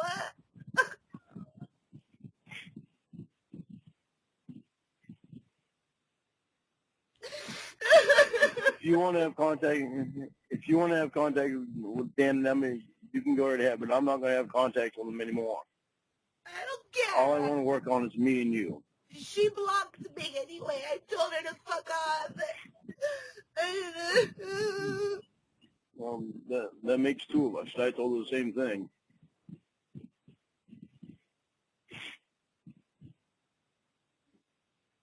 And I don't care anymore to talk to her because she doesn't answer my calls even when I just called to say hello. Because she doesn't call me back. So don't you understand? You're not even taking responsibility for that. When you call her, I know I don't. I know I'm not always perfect when I call her. There are times I call her and I just want to say hello, but she used to call me back so she could say hello to me. Yeah, I know. And she doesn't even do that anymore. I know. She used to be able to because she had her life together. And now she's starting from scratch. And she just doesn't want anything that's going to make her feel stressed out or troubled. And this is childish bullshit, and she doesn't fucking need it. She's a puta. Yeah. And me and you don't need any childish bullshit either. Well, yeah, that's why we need to work on each other. No, we're not breaking up. We've come too far, and we're getting too close to being together. No. We are worth staying together. Last night, I was recording you to the Church of Cawd, wasn't I? Last night, it was just last night that you said that I was giving Xavier material on you. So how do we build something? I know you're not. I know you're not giving Xavier material on me. If I did, Just all set out of anger and drunkenness. And I'm sorry. I'm not going to do it again. I know you're not. I'm not going to give you the chance. Maybe one day you'll be mature enough for a relationship with me, and maybe it will be before September. But right now, there's nothing that I want to work on with you. Yeah. Yeah, there is, because you still love me, too. You don't know that. And whether or not I love you, sometimes love's not enough, motherfucker. You need respect and support, and I don't ever get that from you. And yeah, you do. You do the same thing to me that I did last night. No, I don't get drunk. Mm-hmm. No, you don't have to. You do it when you're not drunk. You do it when you're not medicated. You Call don't me know. pedophile constantly. You don't know when I'm Mom's gorilla face. That's when I ask you not to. You don't know when I'm medicated and when I'm not. I'm medicated all the You're acting all...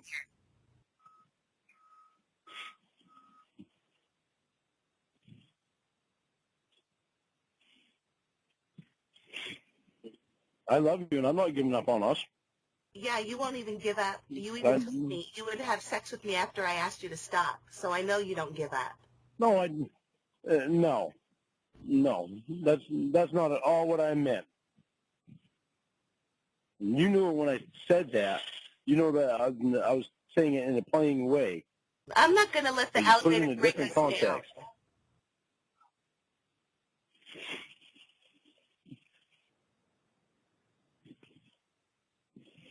I love you, and I'm never going to break up with you. I wish you were a beer. We know that, Lauren. Would you drink me? What?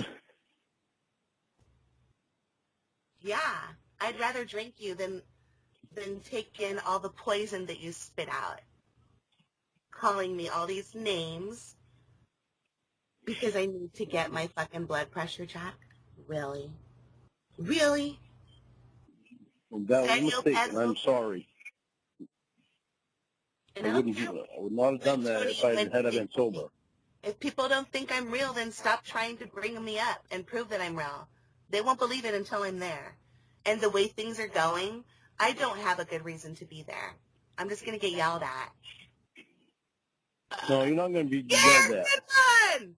Whoa. Yeah, another one! It was really gross sounding. I love it when Lauren says, you're never gonna lose me, baby. You know, like, basically, he's never gonna break up with her, but then he'll come back and say, you're losing me. You're hanging out with other people, and you're around other people's cocks. And every time you talk about that, you're losing me. But yet, right here, he's like in a, he's in a level mindset, basically just saying, you're never gonna lose me, honey. 'Cause I love you. Fucking douche. I love you, baby, and I'm not giving up See? on us. I love you, baby. I love We work way you. too much to give up on. I love you way too much, honey.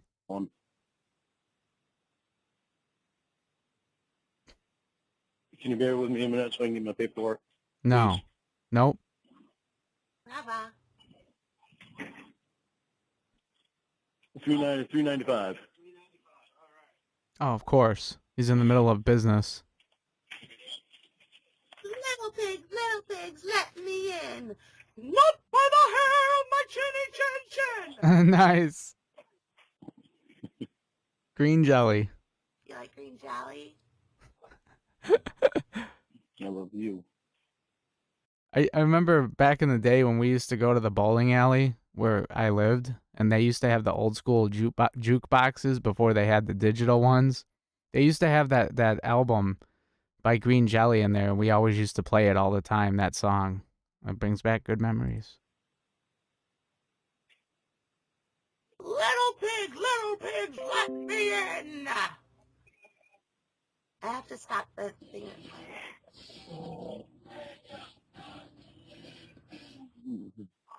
Thank you. Yes, what?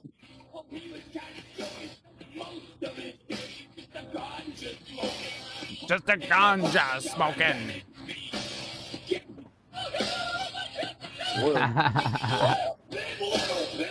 What are you listening to? He don't even know. Three little pigs. Oh, Huffin! What is it? Put the house in. Probably gonna get copyright striked for this. Oh well. What's up, West What is it? Most?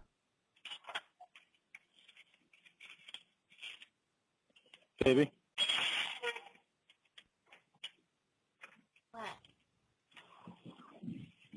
That's right. I think I remember hearing that, West Most, that they were green jello first. I've definitely heard that before. What was that you were listening to? It was a song called Three Little. What's up, Pee Wee? Pee Wee is great. How you doing? Good to hear you. Oh, you're at work? That's a bummer. I had the day off because I work on a government facility. I'm not a government employee, but I work on a a forward area, as they would say. Little pigs. And the wolf goes, little pigs, let me in. And that's how you guys can automatically know that I'm not a convicted felon, as I work on government. I work on military property, so. Piggy say, not by the hair of my chinny chin chin.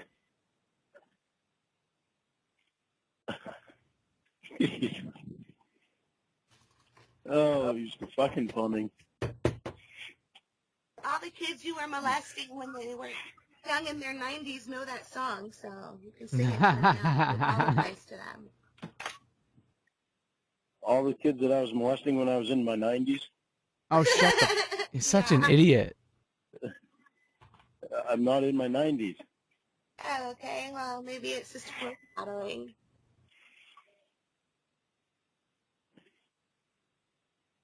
I love you so much, baby. You know that? Stop those. I really want us to work on us in the way that we are with each other.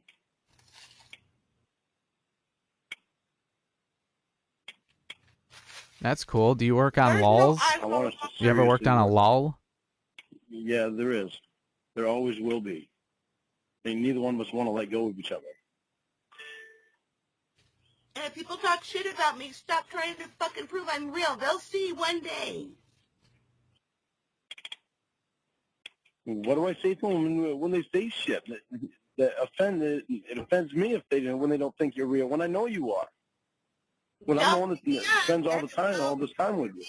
A problem. It bothers me because you're my woman. And I hate it when people talk shit about you. I hate that. That's funny you say that, because I saw a lull yesterday at work, and I was going to take a picture of it, but they don't really allow pictures on military. They don't allow people to take photographs like that on military bases, so I didn't do it. I was like, yeah, I don't want to lose my job over something stupid, so I didn't do it. But every time I see one, it just, that's, everyone knows the first thing that comes to my mind. They can't just shut their fucking mouths. They got to run their mouths and think they're right about every fucking thing. It pisses me off. Then don't bring me up. Then don't engage. Then tell them, you know what? You might be right, you might be wrong, but it's my business. Be a fucking man. And go ahead. Well, Ruby Roo, I wouldn't expect you to know about construction stuff. Usually girls don't know about that. Especially 13-year-old girls. Hire a Mexican to clean your trailer. Give her $20 for a blowjob so you won't be so fucking grumpy, you loser. No, I don't. Nobody's touching my dick but you. You're the only it's one like a that ever touched forklift, it, including Emma. We would not ever fucking force him.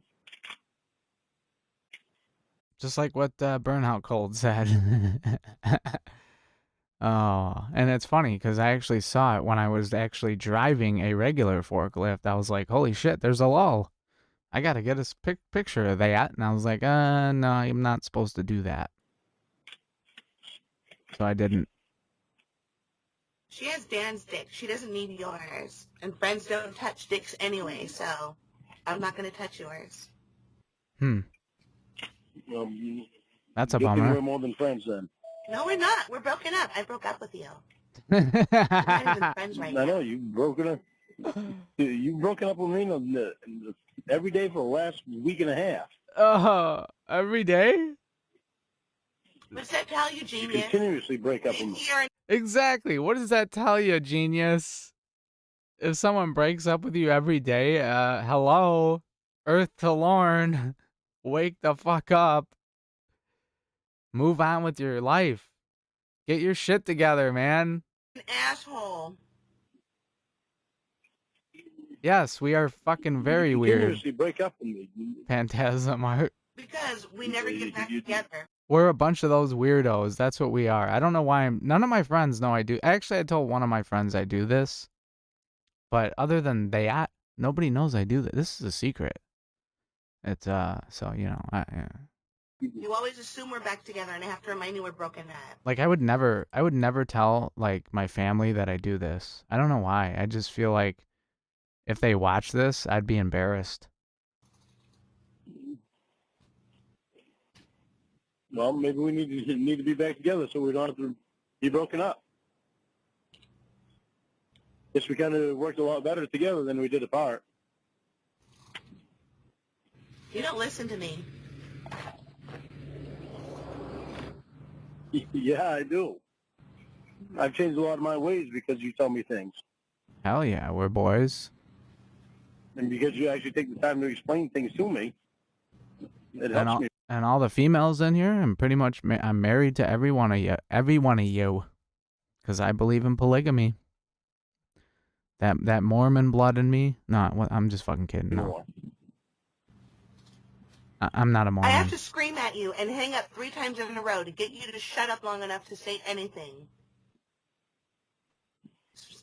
Real fucking healthy. Okay, well, I was gonna say you Pat Fetto. From now on. Well, actually, Lauren Identity, my mom actually caught me doing this last night, and she completely threw away my computer. So I had to dig it up out of the garbage can and reset it up. So thank Cawd, it's all working still. From now on, when you start talking, I will shut up until you tell me you're done. Until you're done talking, and then you can tell me when I can have my turn to talk. That way, you know for a fact you've gotten everything you need to say out of you until I say what I need to say, and we can respond to each other. Sounds like a lot easier way to talk to each other versus yelling. Well, maybe we should have thought of that before you were an asshole and caused me to break up with you because I don't want to be abused anymore. And since the holidays are coming, we're gonna be making like 10 dozen cookies, chocolate chip, which is my favorite. So maybe I can have some of you folks over for the holidays. Well, actually, no, I can't because COVID and all. Well, I'm not going to abuse you anymore. From now on, you start talking first, and you say what you need to say, and tell me when it's my turn to respond. Then I'll respond and tell you when I'm done. Then you can respond to whatever I say. If we work it like that, then we should be able to work it quite well without yelling. You have all your stupid friends in your ear talking shit to me all the time. Then you defend me, and then you come home and say the same shit they're saying. I know. I guess it bothers me. The next time you have beer in your hand, I'm going to say, on the ground! Get on the ground now! Smart ass. What, you never heard that, Lauren? And what are you going to do if I actually get on the ground? I'm going to see if I can see the flesh from your bald head touch the side of the house again, because that was really funny. You were crying because they were arresting you. Oh, shit, that was fucking funny as hell when he got down. Please get down! And he just immediately dropped to the ground, and he was crying and crying and more crying. Yeah, you know why? I'd only ever been arrested one other time in my life, and that was the year before. It's because you got For an OUI, right? You have sex with a little girl after all, and you probably washed your penis really well just for that. It's so funny. Oh yeah, a bad time in my life was so funny. I know. When I was sad, because I'm gonna pretend I'm Casey. When I was sad, because I gotta admit, when I first saw that on television back in 07 when it came out, or 08 when they did the replay or whatever, seeing Lauren sitting there and even though it was the edited clip, it was like, who the fuck is this guy? And I just really didn't think much about it until, like, I don't know, a year, maybe 2 years ago when I started watching, Clobbering Time and Lauren Identity streams, and I was like, this is pretty interesting, And then I kept wondering, I'm like, where are they getting all this content from? And, well, here I am, I guess. they took you away and put you on the ground, and I was watching. I felt really Just sad. so happened I had the gear to be able to do this, and, well, here I am. But then I saw your head touch the side of the house, and I laughed.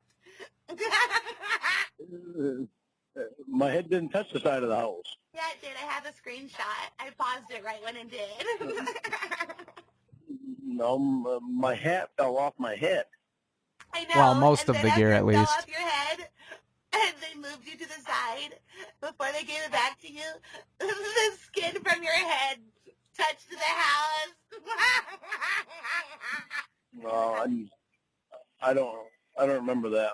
It was so funny because you didn't have any hair to protect it. I don't remember that, but that's a bad part of my life that I don't really care to try to remember things. I'm sure you don't. And the even more funnier part is when they're hauling him away in handcuffs and he's like trying not to look at the camera.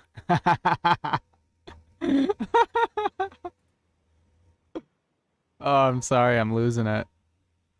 Maybe if you thought about what you did more and didn't spend so much time in denial, you might be able to change your behavior and start solving some of your problems. How about that? Papito? I'm not in denial about the things that I do wrong, because I know that I do things wrong. I'm not perfect, and I don't expect to be perfect, but I do expect to improve myself. I'm perfect.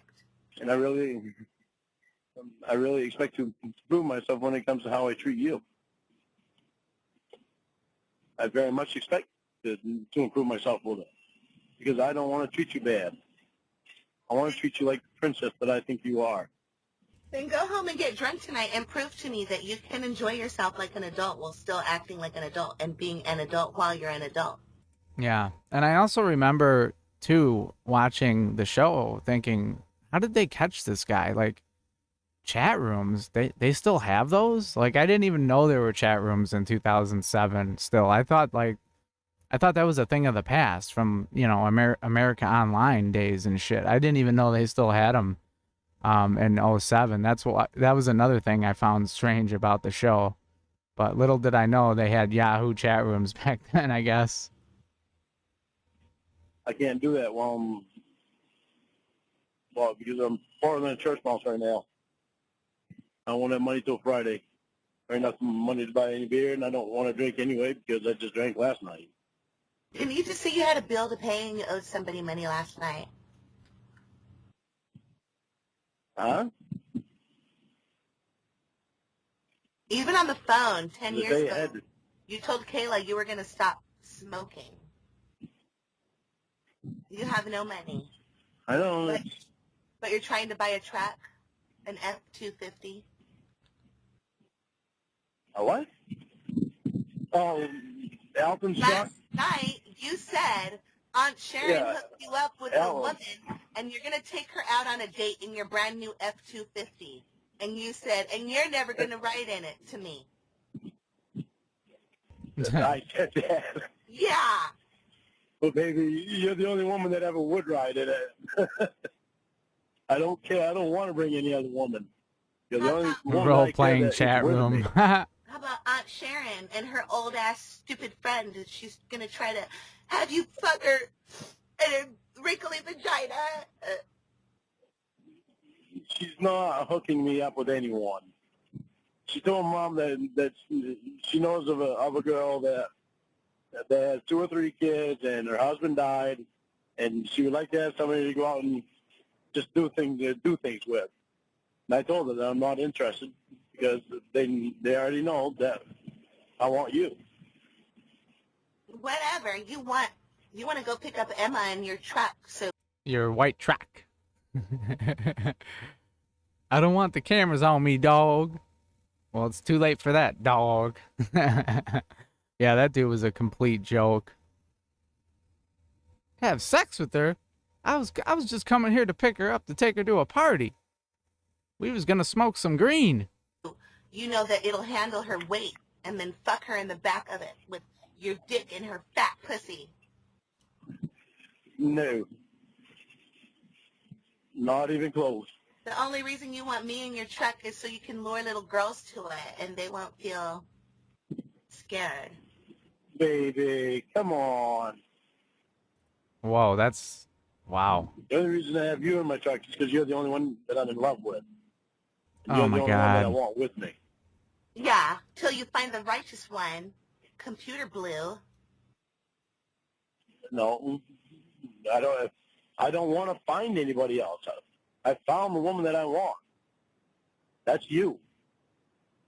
Till you find the righteous one. Computer blue. You know, I should have started this whole streaming thing with my webcam, and the whole time I should have had my shirt up over my head with a hat on, cocked to the side. That would have been a, you know, a cool shtick.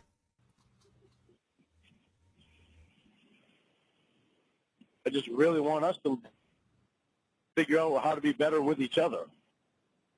Step 1. To actually pay attention to what each other wants. Calling me a cheater. Step 2. Stop telling me I'm recording you for the Church of Cawd. Step 3. Give people their fucking space, and if they don't feel like they want to talk to you, then chill out and go on with your fucking life. And they'll come around or not. Don't take it out on me. It's not my fault Emma recognizes that when you call her, most of the time it's for a favor or to yell or to complain about me or to have her verify something. That's not true, Lauren Identity. I mean, come on, man. We all know Lauren. I've said this a million times. He could make more money than all of us in this chat combined, right? With his septic business or his country music career. But yeah, you know, Lauren, the hot tub would only be to lure, you know, women into it, right? Hot tubs are a little overrated. I used to think they were like super awesome, and then I don't know, they're overrated. They're nice once in a while. No, she can't take 5 minutes out. But Because with you it turns into an hour. And this weekend she said she was going to call you, and I told her not to, because you were going to and plus, he would buy the one like in Dumb and Dumber, the heart-shaped one that they had at the hotel. be busy. What am I doing this weekend? Other than working, because now I have to work Wednesday through Sunday. Who cares what you're doing this weekend? That's when she's off, and that's when she can call you. And she told me she was going to, and I told her don't even bother. Why? Why'd you tell her that? Because I don't need you talking to her, and I told her to stop answering your calls and not to call you back until after I meet you. Okay. I told Emma, sorry, but Lauren isn't allowed to talk to fat Mexicans. He has a white boy Aryan block on his phone. Wow. That's not nice. I hope you didn't say that. But I do understand. I do understand if you don't want me and Emma to talk until after you and I meet. I understand. How old are those kids from that woman that your Aunt Sharon is trying to hook you up with? Hell if I know. I'm not interested anyway. I never asked. I bet if she said she had two 13-year-old twin girls, you would go date her. So you could see them run around in the front yard in their summer clothes. Sipping on your tea. That's kind of a mean thing to say, isn't it? Don't you have more faith in me than that?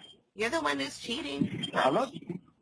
I am not cheating. I am not cheating. I haven't done anything. Together, so you can't cheat. I forgot, baby. Sorry.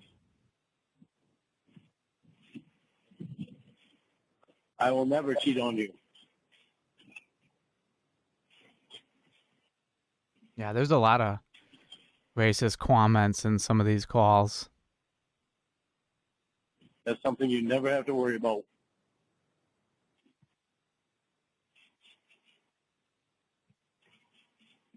You're cheating on me with little kids. With who? Little kids. Little kids? Yeah, every time I turn around. Why? Yeah, 13-year-olds? Supposed to be 13. Why do you say that? I see a cute little kid, and I'm like, if Lauren was here, he would like her butt. And it disgusts me. That's my bot. I don't... Why are you... when you see a kid, why think about me? Because you're on a TV show. I try to keep... people trying to fuck kids, baby. Yeah. Because you're a pedo. Because I was on a TV show. Yeah. So fuck that TV show. I liked it. I think you would. So shut up. Yeah, that TV show was awesome, Lauren. How dare you talk shit about that TV show. It's definitely a lot better than Little House on the Prairie. You have already known me long enough to know that the person I was back then is not the person that I am. I don't care. I saw it, and I thought you were hot. And it's not my fault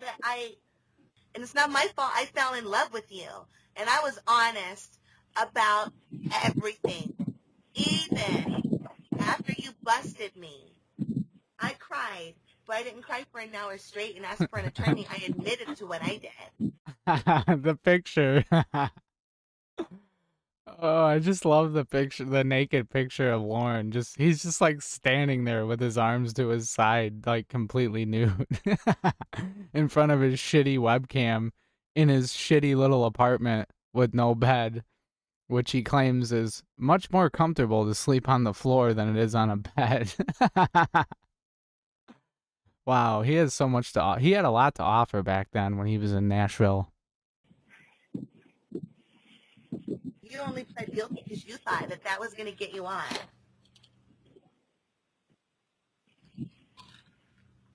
No. What's up, Matthew Burgess and Jess H? Gary Ido, how's it going? Welcome to the stream, guys. I pled guilty because I didn't know. And what Amy. I was doing. Amy, how's it going? Good job, baby.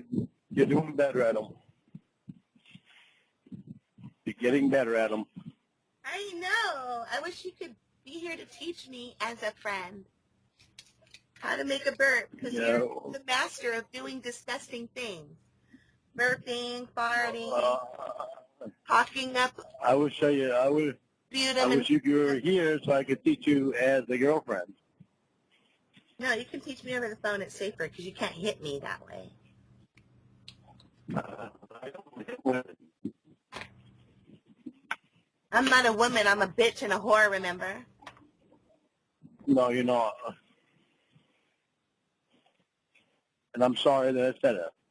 What's up with Sorry that? that I said that last night.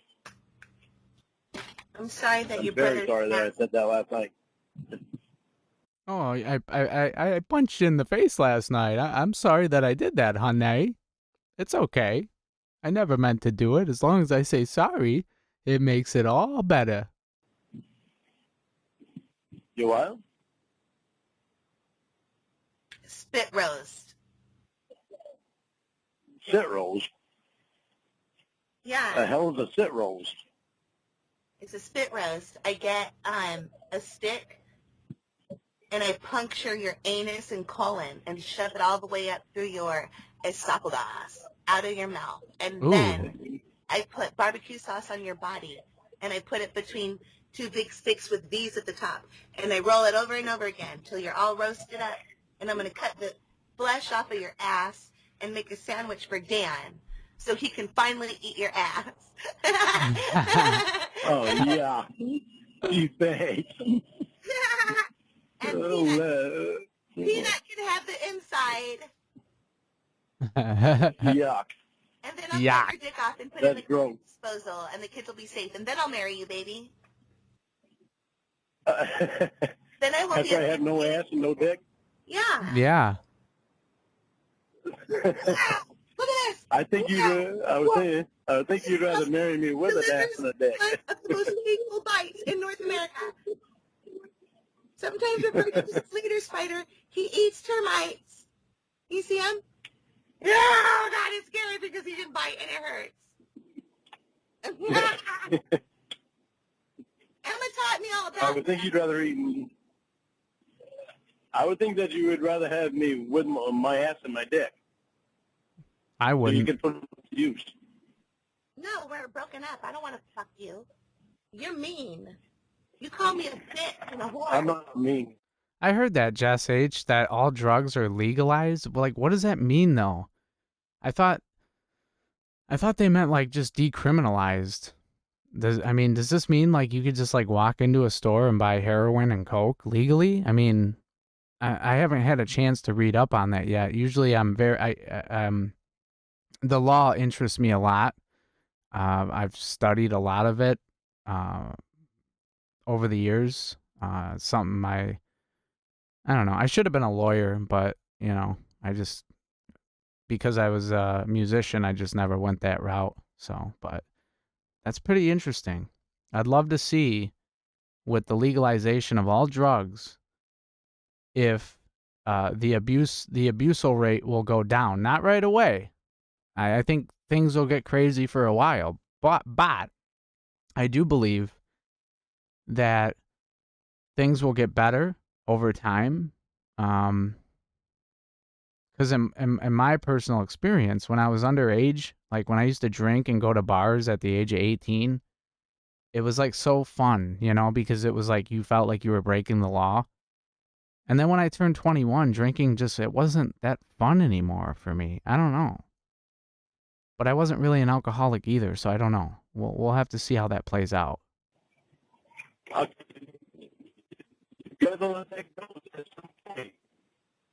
I'm very sorry that I did that, and I'm never going to do that again. And you've got to let me be able to prove that to you. But if you keep bringing it up, how am I supposed to prove it to you?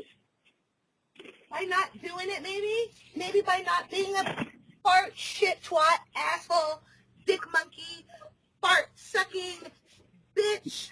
I'm anus, rectum, nipple hair, head on a cyst, pirate, booty, He thinks this is funny.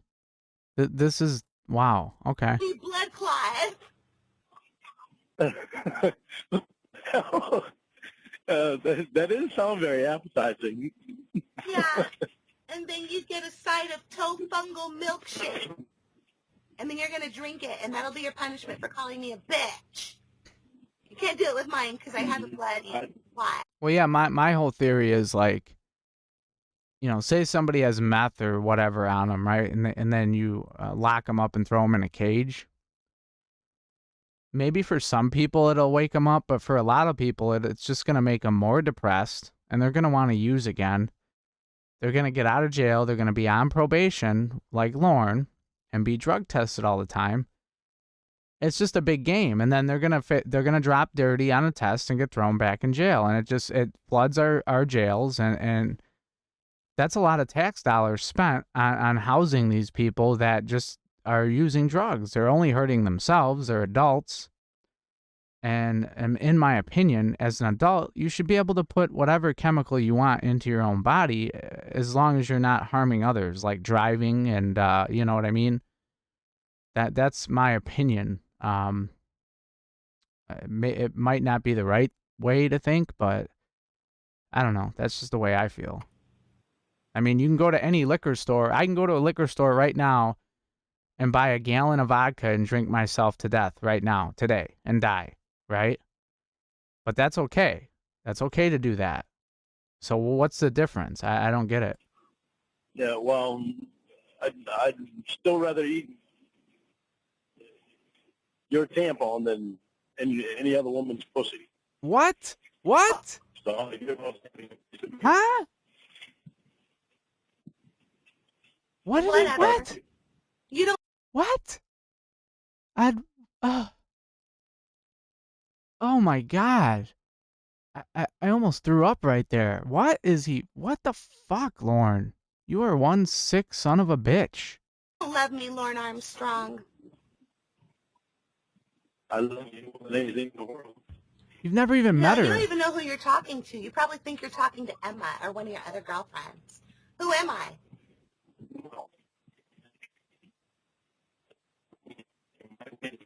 I can't hear you. Hello? Hello? Can you hear me, TV? Hello? Hang on, I'm in a bad area. I'm in a bad area. Hang on. You're in a bad area? Hang on. Right, and 90, I'd probably be willing to bet, I don't know the exact statistic, but like I'm sure 90 people are in prison or jail because of drug offenses, nonviolent drug offenses. And that to me, that's wrong, and it's a waste of tax dollars. Yeah, we might get cut off for a minute. 12-year-old. What? Huh? What'd you say? And then just take a look at who we're listening to, right? Lauren, he got put in jail for 5 years in prison, right? for trying to kidnap and rape a 13-year-old. Okay, now that's a very harmful crime. And I said this on a stream maybe 2 or 3 streams back. There was a Vietnam veteran who was growing marijuana in his backyard with his adult son, and he ended up getting 30 years in prison for it.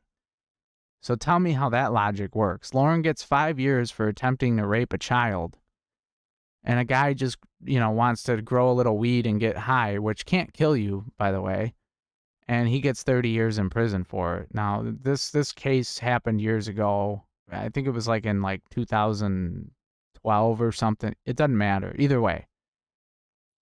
There's no way somebody who gets arrested for drugs should go to jail longer than Lauren.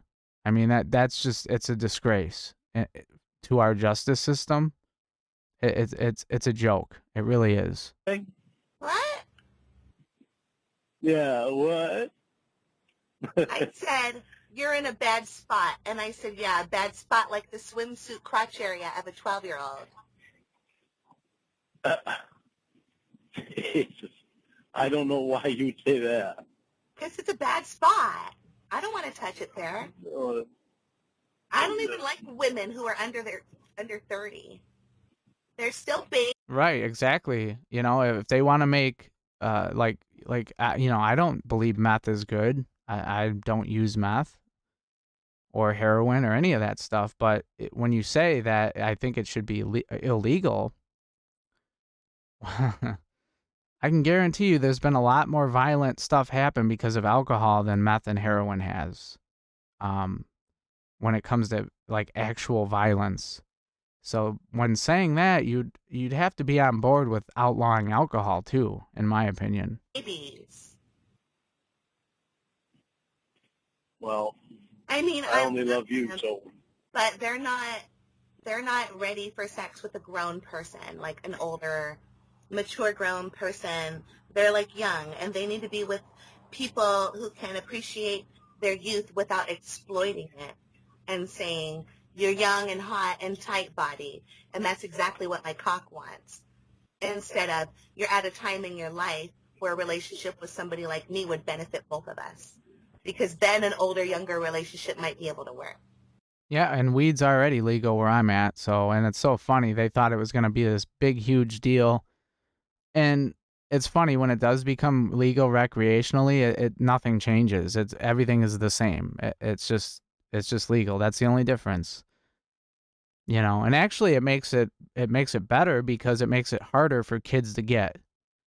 When I was 15 years old, it was so easy to get weed. It's unbelievable. It was so much easier to get weed than it was alcohol, because alcohol you had to be 21 to get it, where weed was just completely illegal. So it didn't matter, whoever sold it to you was breaking the law either way. So yeah, I think legalization on stuff, is good in that sense, because it makes it harder for kids to be able to get access to it. And that's the most important thing to me, is to keep our children safe from all drugs. I'm only in love with you, so I don't care about other women. My focus is not on other women. My focus is on me and you. And it might irritate people that are in my life around here, but I'm not living for them. I'm living for me and you. I've already made myself clear that that's what I'm living for, and that's what I want. How old are you? Huh? How old are you?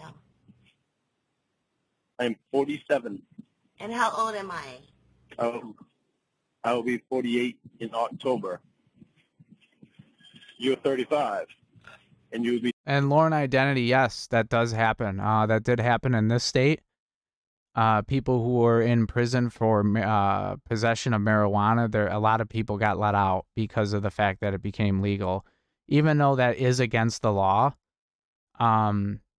Because technically, if something is illegal and you get busted for it, and then it becomes legal. They're really not supposed to do that. But, you know, with pot, it's like, you know, come on, just it wasn't a big deal, and they know that. So a lot of people did end up getting out of jail in Illinois for marijuana offenses. 36 in September. How do you know?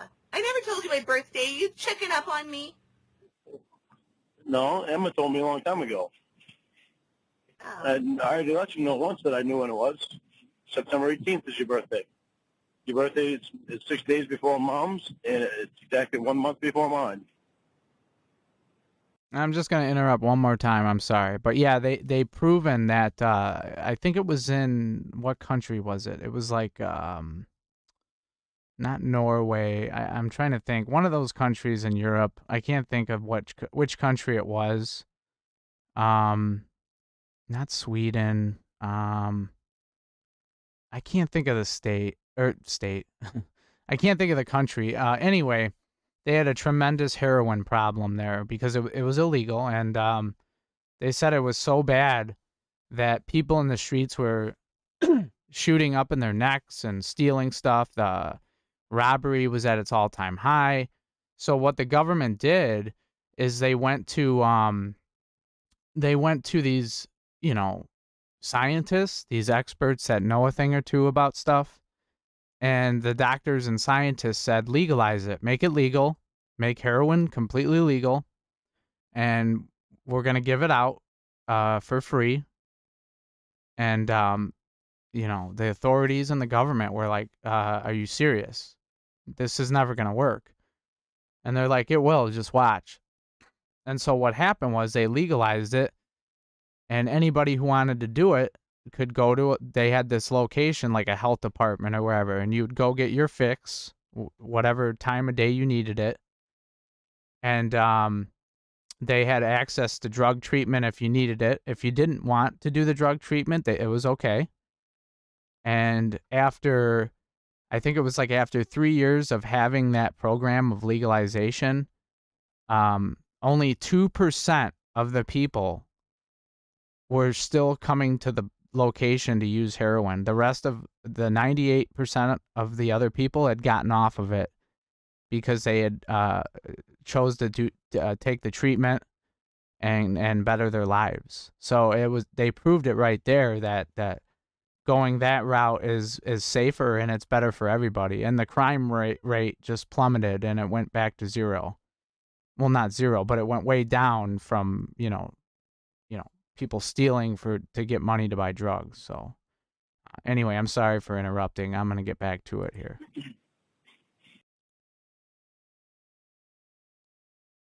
Okay. Wow. That was the end of the call anyway. So let's move on. Let's see here. Drunken Magnum. I don't think I've heard this one either. So let's do this one. Medicine. Shut up. You skipped out on taking fucking medicine you needed once, remember? Yeah. No, very fucking long ago. It wasn't such a good fucking outcome. Now my stomach hurts. I don't give a fuck if your stomach hurts or not. Oh, You need that fucking What's up, the Church of medicine, Cawd you take story? it. Wow. Jimmy Jones? It doesn't matter if your stomach hurts or not. And Hot Sam? We got a lot of people in here. Wow, Jesus. Cawd. So, first name, last name. I like that name. What's going on, man? Harv 1991. What's going on? We got Printer as well. It's awesome to have you folks. I think this call is going to be good too. So here we go. You need that medicine. Now you care about me all of a Do sudden. not skip out on taking medicine. Well, I already did, so. You especially cannot afford to fucking do that. You can't even afford to pay back Betty, so whatever. Don't be telling me shit, you bitch. Don't fucking throw bullshit back in my face. Roy's calling your mom right now. I'm saying this shit because I love you. She's You're saying this shit to try to put shit back on me. She's gonna go Go there. right ahead. I don't give a fuck. As long as you take that medicine, I don't give a fuck. She's gonna You need to take that medicine. Oh, gorilla fuck. face into the window and say, Lauren, stop drinking. Roy called me.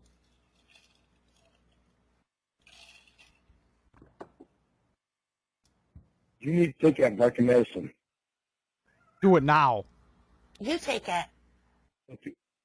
Don't you ever fucking skip out on taking medicine, because I'm not going to deal with fucking being so in love with someone and having them ruin their fucking life and hurting me in the process Oh, boy. because of their own fucking ignorance.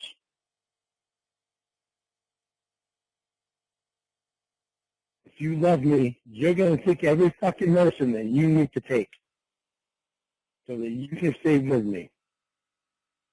You're not going to be selfish.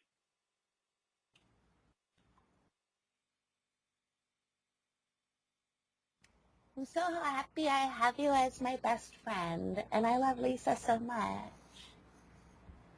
I love you so much too, but you need to take that fucking medicine. I'm not going to be fucking happy until you take that medicine.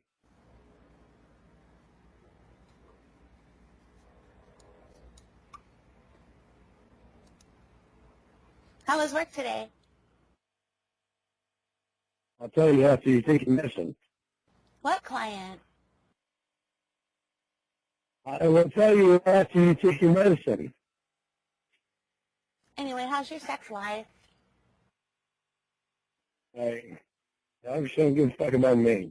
I don't want to take my medicine. I'm not talking about it. How's your... What's going on?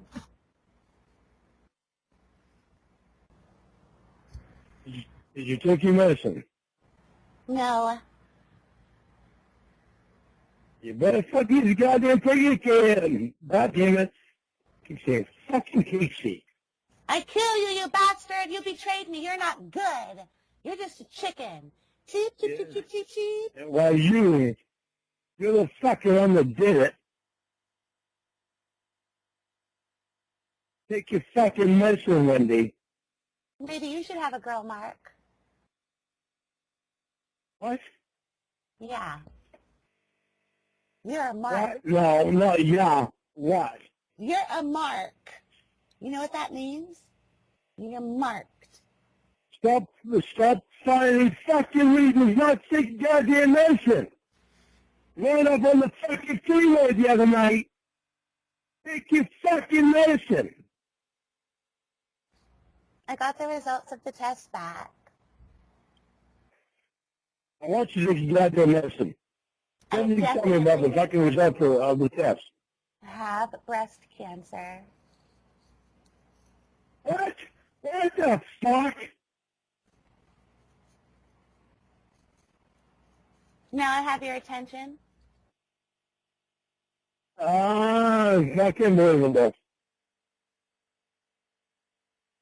Sorry, I had to use the bathroom. I'm back. I'm telling you. What's up, Lauren's Don't dad? touch me, motherfucker. Get it out. Lauren's Pikachu. Tell me what you're gonna fucking say.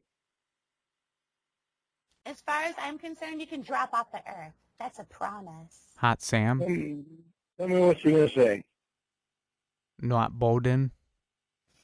It's a very interesting story. When I moved to San Francisco with 2 suitcases and I didn't know anyone, and I hit YMCA with a $2,000 check that I couldn't cash because it was an out-of-state bank.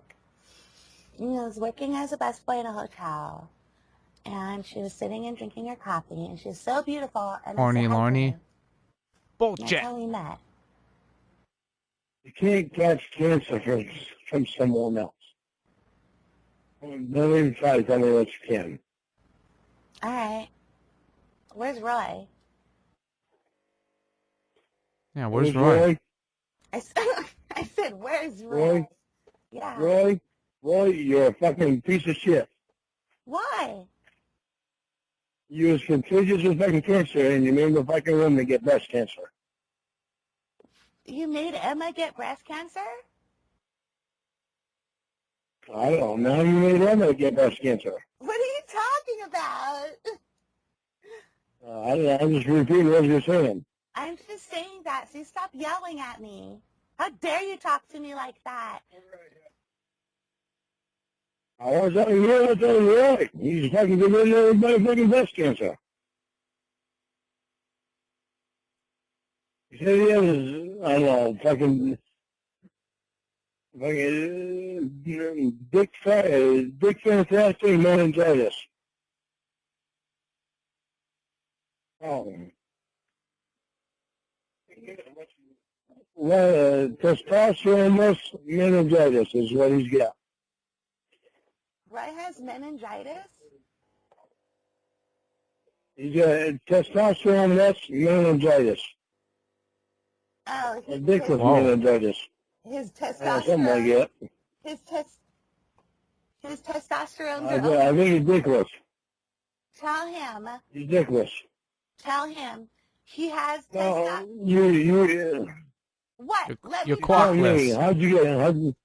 You tell me your story. Are you ready? Yes. He has testosterone men vaginas. Tell him. You have testosterone womanitis. No, men vaginas. Yeah. Oh, man, vaginas. Let's go. Testosterone men vaginas.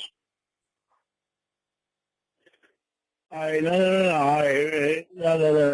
That's so. I don't know. Yeah, he is plastered to the wall there, Ruby Roo. Definitely is. You can tell. You can always tell when Lauren's been drinking. He's just dumb. Or when he's hungover. You can't go too far on fucking telling stories right now. Who? Tell me about this. Baby, don't fucking my fucking head right now. Just tell me how. What are you talking? What are you talking Tell me how this. Tell me how this breast cancer came about. Oh, I just said that. It was only like in one little part, so it was never revisited again. It's okay.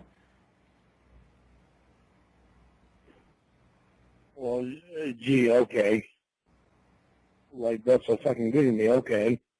Oh, little black kitty, I love you, little kitty. Oh my God. Can you turn up the volume so I can hear? Well, you sure you have these titties? No, there's a little black kitty on Animal Planet. Running, she's so cute. Oh, kissy, kissy kitty. I love a kissy kitty. If I kiss a kitty, my lips get swollen because I'm allergic. Well, we're not having any cats. Well, I want one. I can just take a leg laugh. Yeah, well, you might want one, but you're not going to have one because you're allergic to it. You got Sadie. I don't want Sadie's here. Sadie. I want a cat. You don't want Sadie? I said I don't want only Sadie. I want an animal whose love I have to earn, not someone who'll just love anybody and wag their tail for just anybody.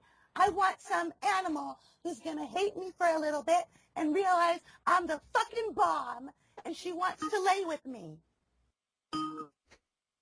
Well, you got Sadie.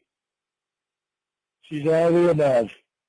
Yeah, these streams help me a lot too. You know, not being able to play shows either, you know, with my band, and we really haven't been practicing either, and so yeah, this is I'm really glad I started doing this. This is really fun. You guys are fucking awesome.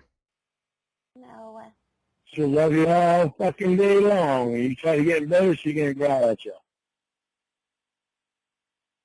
Then you're getting a horse. So, I guess you'll have everything you want.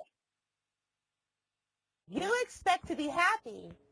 I haven't been happy since I married my first husband, and I didn't even want to marry your father. You mean you haven't been happy since you met me? I said I haven't been happy since I married my first husband. Which means you haven't been happy with me. Well, that's true. All men are assholes.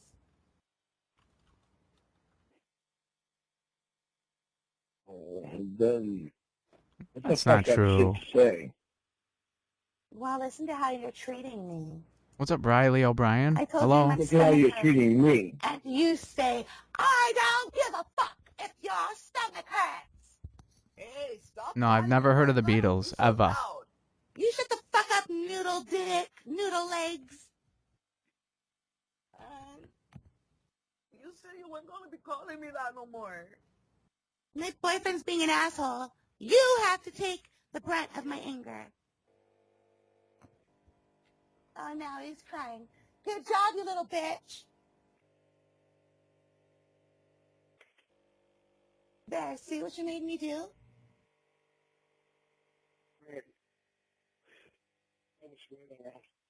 What?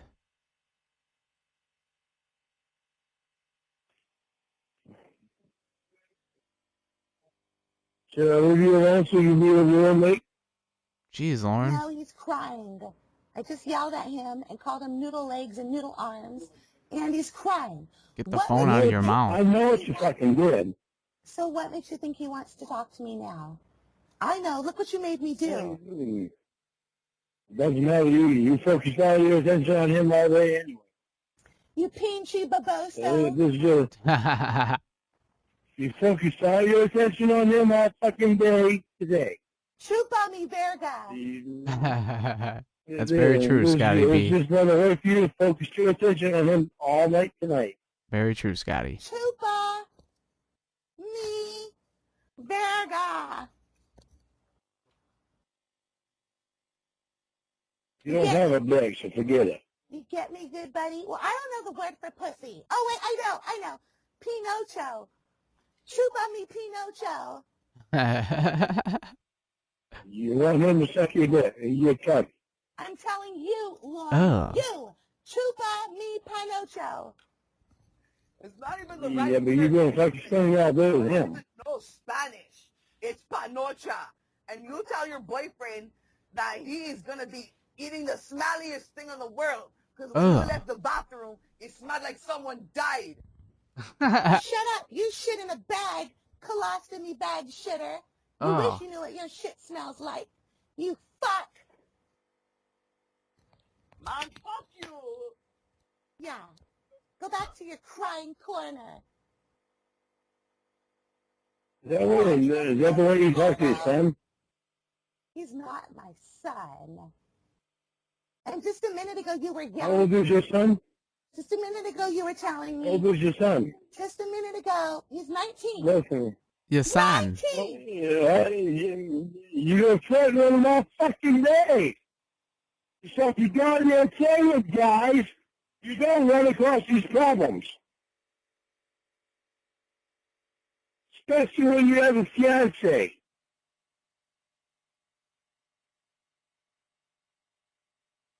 Hi, Daddy. You love me or not? Who's her fiance again? I wonder who that is. Certainly couldn't be Lauren, right? Because they've never ever met in person, I thought. Could be wrong. Wink, wink. You're my favorite customer. Do you love me or not? Thanks a lot. Bye. Do you love me? Oh, the fucking shit that I'm saying. What's wrong with you? Do you love me? Do you love me or not? Shut up, bro. I ain't talking to you. Oh my God, I love it. Oh my God. I thought that was just went from the window on like a neighbor, but it's not. It's a real live Cadbury bun. Oh shit. Look, Lauren, it's the Cadbury bunny on Animal Planet. Lauren, look. Good shit. Straighten your ass out. I want to know from you if you love me or not.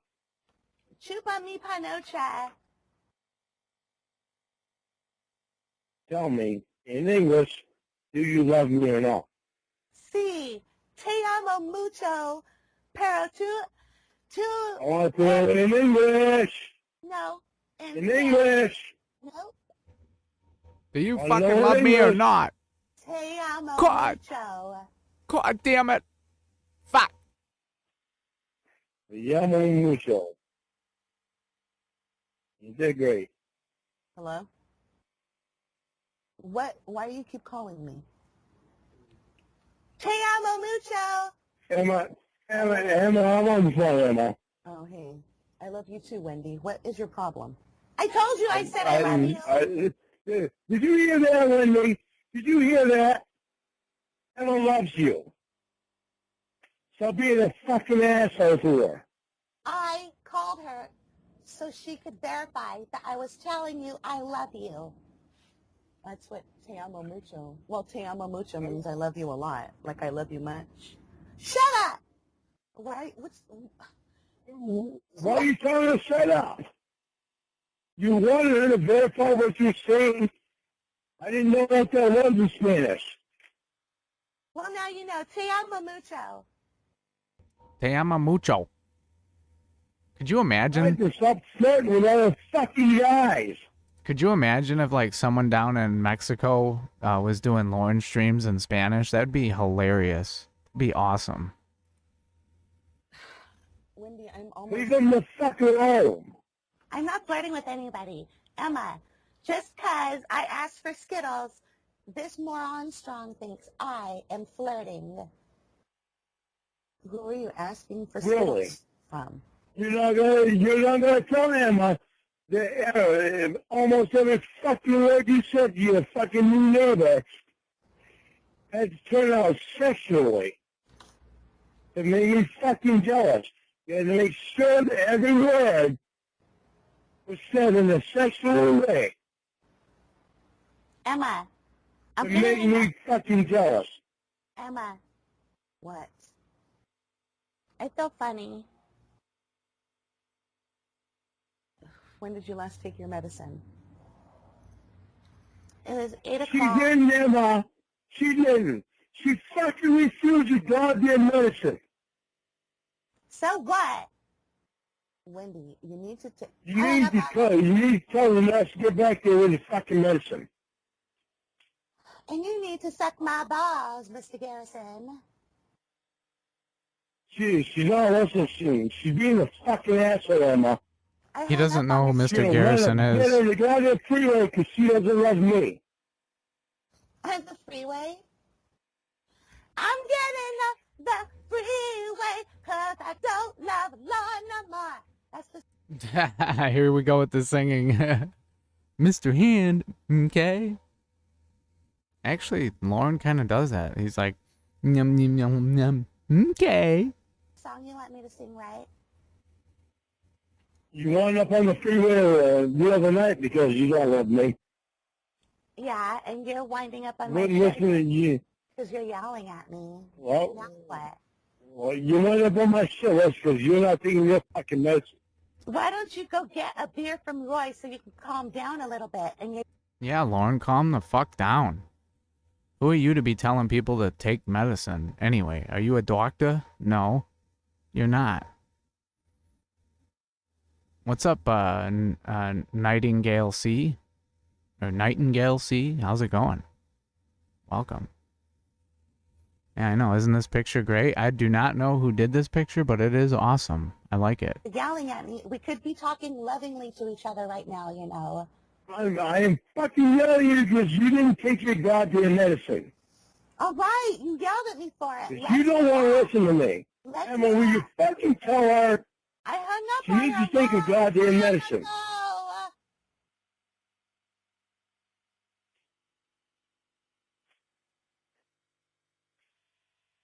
Baby, I'm asking you, please, Do you want me to take call your her? medicine. BB, take your medicine, BB. No, I want you. I'm asking you, please, take your medicine. 'Cause I love you enough to kill you, god damn it. Hello? I'm drunk. Why? No, we don't come over. I want her to come over. You just said you wanted me, not I her. want her to, What? I want her to be there with you. Emma, I got you a new boyfriend. You can suck his cock to see if it gets hard, but I don't want to watch because I love Lauren. I'm not gonna suck anybody's cock. I'm in love with Dan. I'll suck his, okay? Yeah. No! Yes, Emma is a...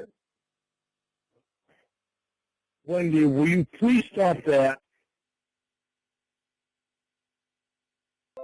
Don't Wendy. come over. I'm gonna talk to your nurse and see Emma, if go over there. Emma, go over there. I'm gonna Emma, see go if over there. there's anything I can do to help. Maybe you need a different dose of something. There is. My stomach hurt. Yeah, there is. I slept. There is, because she loves you. I slept through dinner at 6 o'clock, and now I don't have anything to eat, and I don't want to take my medicine, and you're not supposed to take it on an empty stomach anyway, because I'm getting an ulcer from the Tylenol. Well, honey, there has to be something different. Emma, can you get us something to eat? I don't want any food from a Mexican. All right, what if I go to McDonald's? Well, You are the Mexican I'm talking about. You are the What the what? What's up, Cryptor Kid and Bjorn Armstrong? I like that name as well. Welcome. Emma is your best friend. You're Mexican American. So Emma is American. So you have no fucking excuse to run your stupid mouth the way you run it.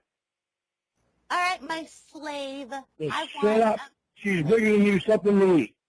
I want a McGriddle from McDonald's. Slave. I'm not your slave. What kind of McGriddle? Ham. Or you wind up fucking bitching about anything that you get.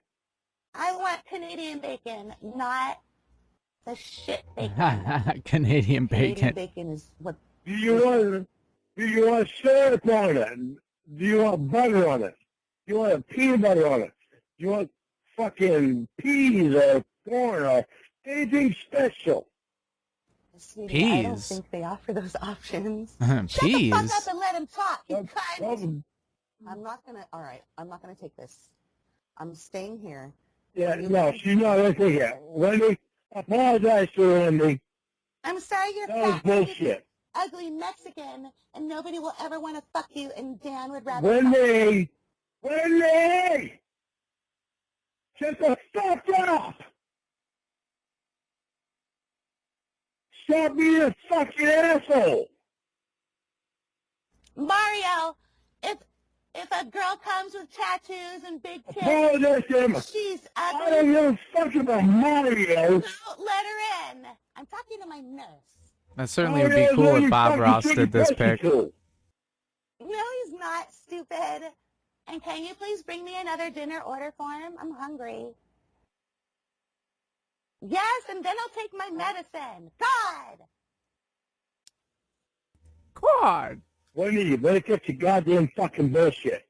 You get Emma back on the goddamn phone and you tell her you're sorry. No, what are you talking about? There's no peanut butter at McDonald's, you dumbass.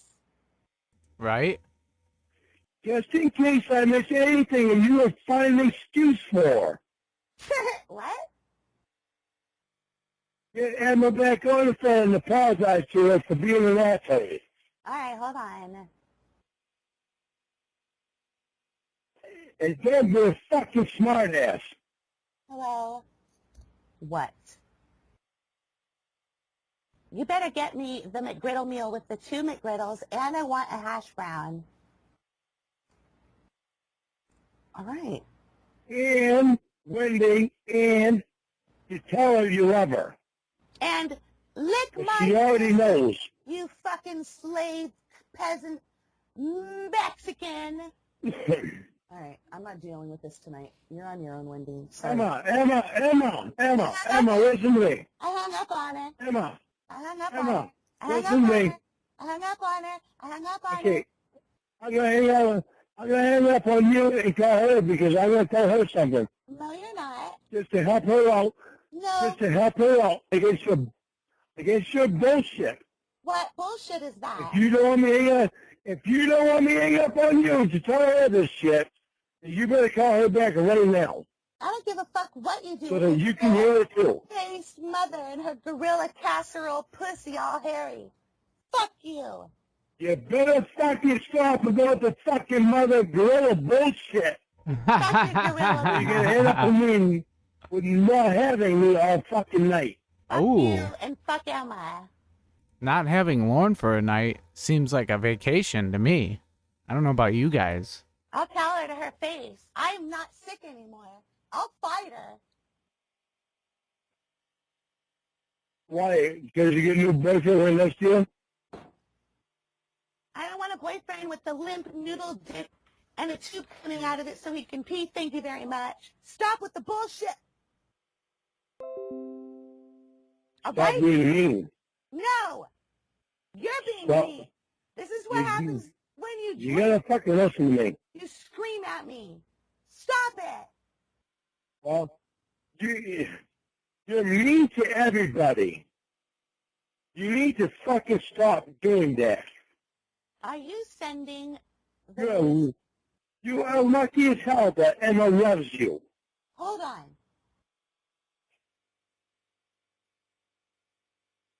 Hello? Hello. Hey! Emma, I'm here. Emma, I'm here. Hi. Look, bitch, bring Hi. me my food and stop talking to TMZ about me. What is TMZ? What? TMZ. 30 miles That's what I'm saying. It's a gossip website. And Yeah, you and Lauren doesn't know what that I know is. this now. All the information you've been trying to get about me is because you guys are working with a gossip blog or maybe CDAN. Oh, or... Jesus Christ. Are you fucking kidding me? Yeah, I'm not kidding. Look, Are you fucking kidding me? I'm not. You better be fucking kidding. You better fucking... Because you know, Church of Cawd was built all around fucking me. Right. And you've been researching fucking Church of Cawd all along. Yeah, What's wrong with that? Don't give me any of those fucking bullshit. Why have you been texting me? Shut up!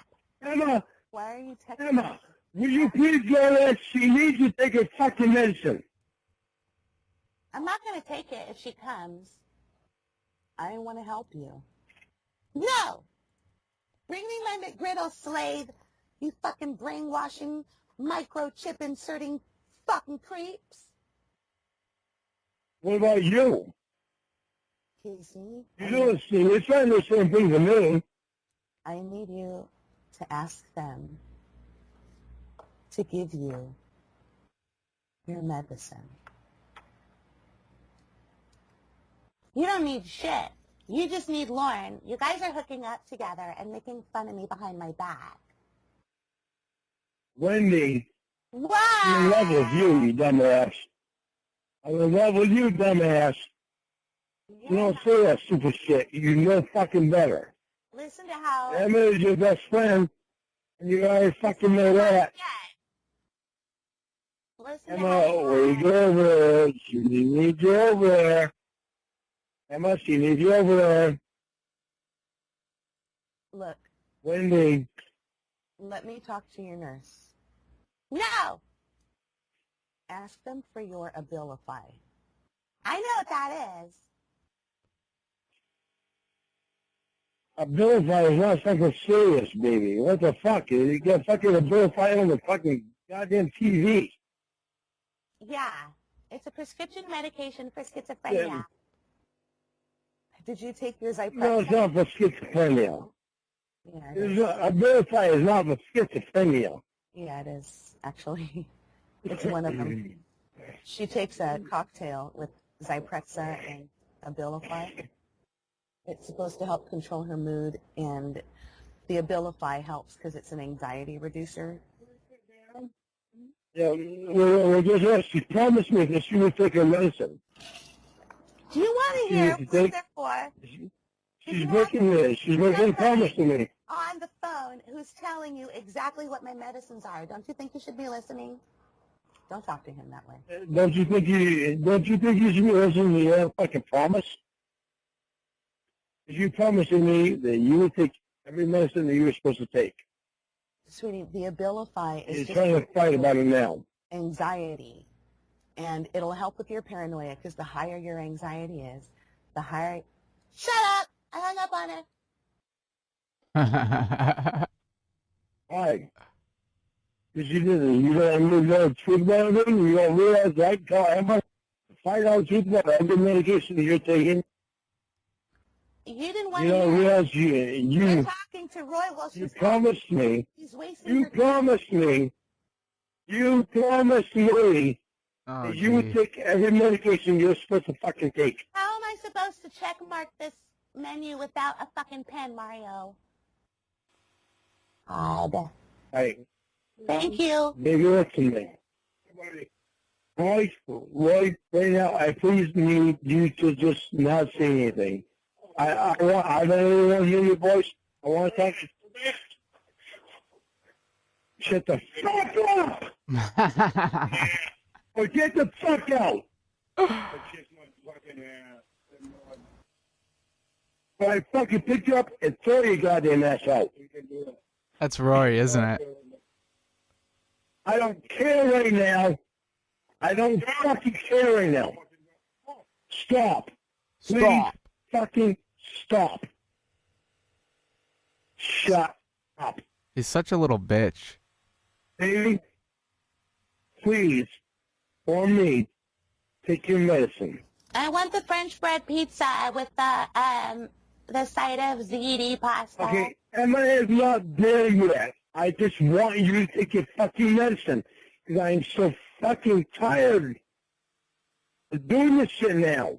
Thank you. Can I the lemon water from last time, please, and 2 packets of sugar. Okay. What was that, baby? Are you taking the medicine? I'm getting food so I can take it. I can't take it on an empty stomach. It's what the doctor's orders are saying. That's pretty awesome, Phantasm Art. Well, you're kind of on the phone with me, but the internet phone, right? I totally thought he was yelling at, you know, I thought Lauren was yelling over the phone, but really, he's just yelling at his own brother. What a fucking asshole. Okay, now please call Emma back and ask her to please come over to be with you for a minute so you have a visitor Do you you know actually what love. you know what an ulcer is? Yes, I know what an ulcer is. You were Wow. going to try to make my ulcer bigger and bleed in my stomach so I could take medicine and make you happy. Really? Fuck you. And fuck Roy. What? What? Tell, What the fuck are you even talking about? tell Roy to stop texting me. More information you don't fucking tell me about. Fuck Roy and go fuck yourself with Roy's quack. I'm fucking tired of this goddamn bullshit. You don't tell me fucking anything. Nothing. But you're blame shit on me. Hell yeah. I would too. What a fucking surprise. It's all your fault, Lauren. I bet Dan and Emma know about it, don't they? No, about what? What you were just saying, motherfucking officer and shit. How'd you write up so much goddamn shit? It's fucking too much. Today, I found out I have an ulcer from taking Tylenol. Now you're mad about that? Yeah, 'cause just one fucking thing piled down to another. And So you're mad at me? only in a fucking miracle, you're connected to the Church of Cawd. Oh, shut up. I'm You're mad at me for connected getting an ulcer. Yeah. to the Something Church of that's really Cawd. common in the hospital from taking too many anti-inflammatory medications. Oh, okay.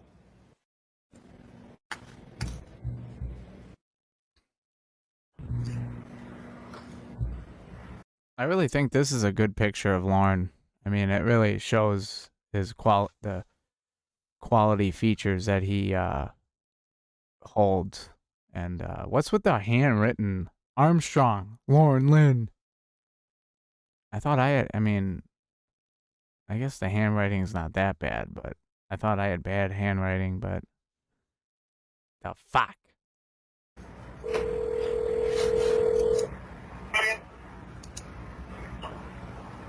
I know you want to talk to me.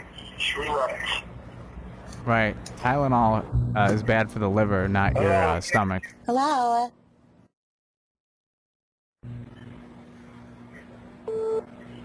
No tails.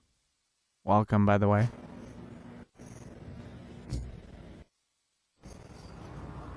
Work. That's right. You go to fucking work. You're leaving the boat alone. I'm not fucking 6. I've had 2. You say no, it's fucking 1. Alright. Then whatever you fucking do, you leave it alone.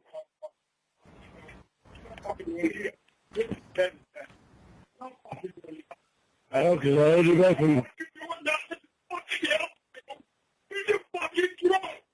I don't care. I don't care. I don't fucking care. That's my fucking birth to him. What a loser. That fucking dumb motherfucker. Maybe you're still there, you fucking... Yep, you're still there. I'm still here. Huh? Why are you being mean? What did I do? What did you do? You've been doing shit to me on purpose all fucking day. You're Why do you try you're a to tell clock me sucker. I'm Church of Cawd? You know they're the ones who are fucking with me. I hate it when you do that. Yeah, well, look at the way you've been fucking me all goddamn day. Mean. So? Look at the... So you're doing it? Well, You want to hurt me? why, I'm not You want to Roy, hurt me? stay the fuck out. Hey. Hang on. Where's your phone at? God damn it, Roy. Where are the keys to your van? Well, you give me the keys to your van. I'll give you your phone. He's gonna drive drunk. Give me the keys. Give me the keys to your van. He's gonna drive trunk. Give me the keys to your van. You get the keys to your van.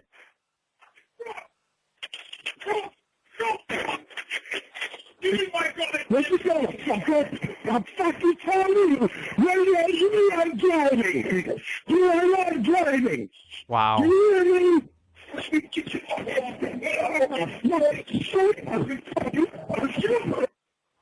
Is he fighting with a goddamn Bluetooth earpiece in? What a fucking asshole.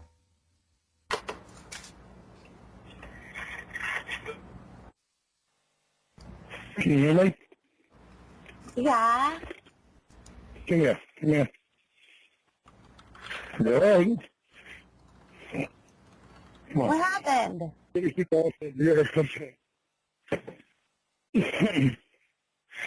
Come on. No, I'm not giving you any beer. You don't need that. What happened? Hang on. Oh, crap. Yeah, it's okay for Lauren to tell you to hang on, but when you tell Lauren to hang on, he gets pretty pissed off.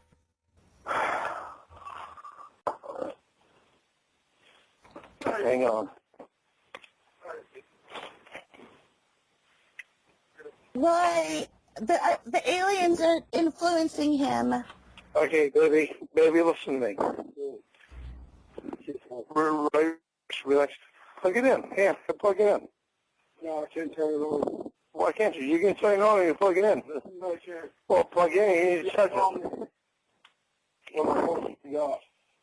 Why? It's frigged up. Why is it frigged up? Because it's frigged up. Well, that doesn't explain why it's frigged up. Because I had blame it on me, it was your fault. She left the sun, was up there working. Then bring it out, overheated. Here's my other one. That's Tuesday. And you know what the... Okay, baby. I gotta go. Yeah. Baby, you there? Yeah, no matter how drunk I've ever been in my life, I've never thought about being a pedophile. So, yeah, that's no excuse for Lauren. But, you know, we all know that. We all know that. Yeah. Okay. If you call me, right, just relax for a minute. Relax for a minute, okay? Can you talk to Roy for a minute? Yeah. So I can go out and, okay, because I gotta go out and try and get my attachment to my headset. Okay. So I can charge it up, okay? All Roy, right. come here. Yeah, his dogs would definitely be traumatized just from the drunken screaming alone. They'd probably go hide anytime he's drinking and doing this kind of shit. Hey, want to talk to him? Are you okay, Roy? Are you okay? He's not okay. Oh. He's not okay. I just thought that his younger brother isn't so little anymore. Just put it on speaker and put it down in front of him if he doesn't want to take it. I'll try to calm him down, baby. No, he's going to get cigarettes on me. Why did you punch him? I didn't punch him. But I heard it. I heard it on the phone, baby. No, that's not what you heard. What happened? Oh, God.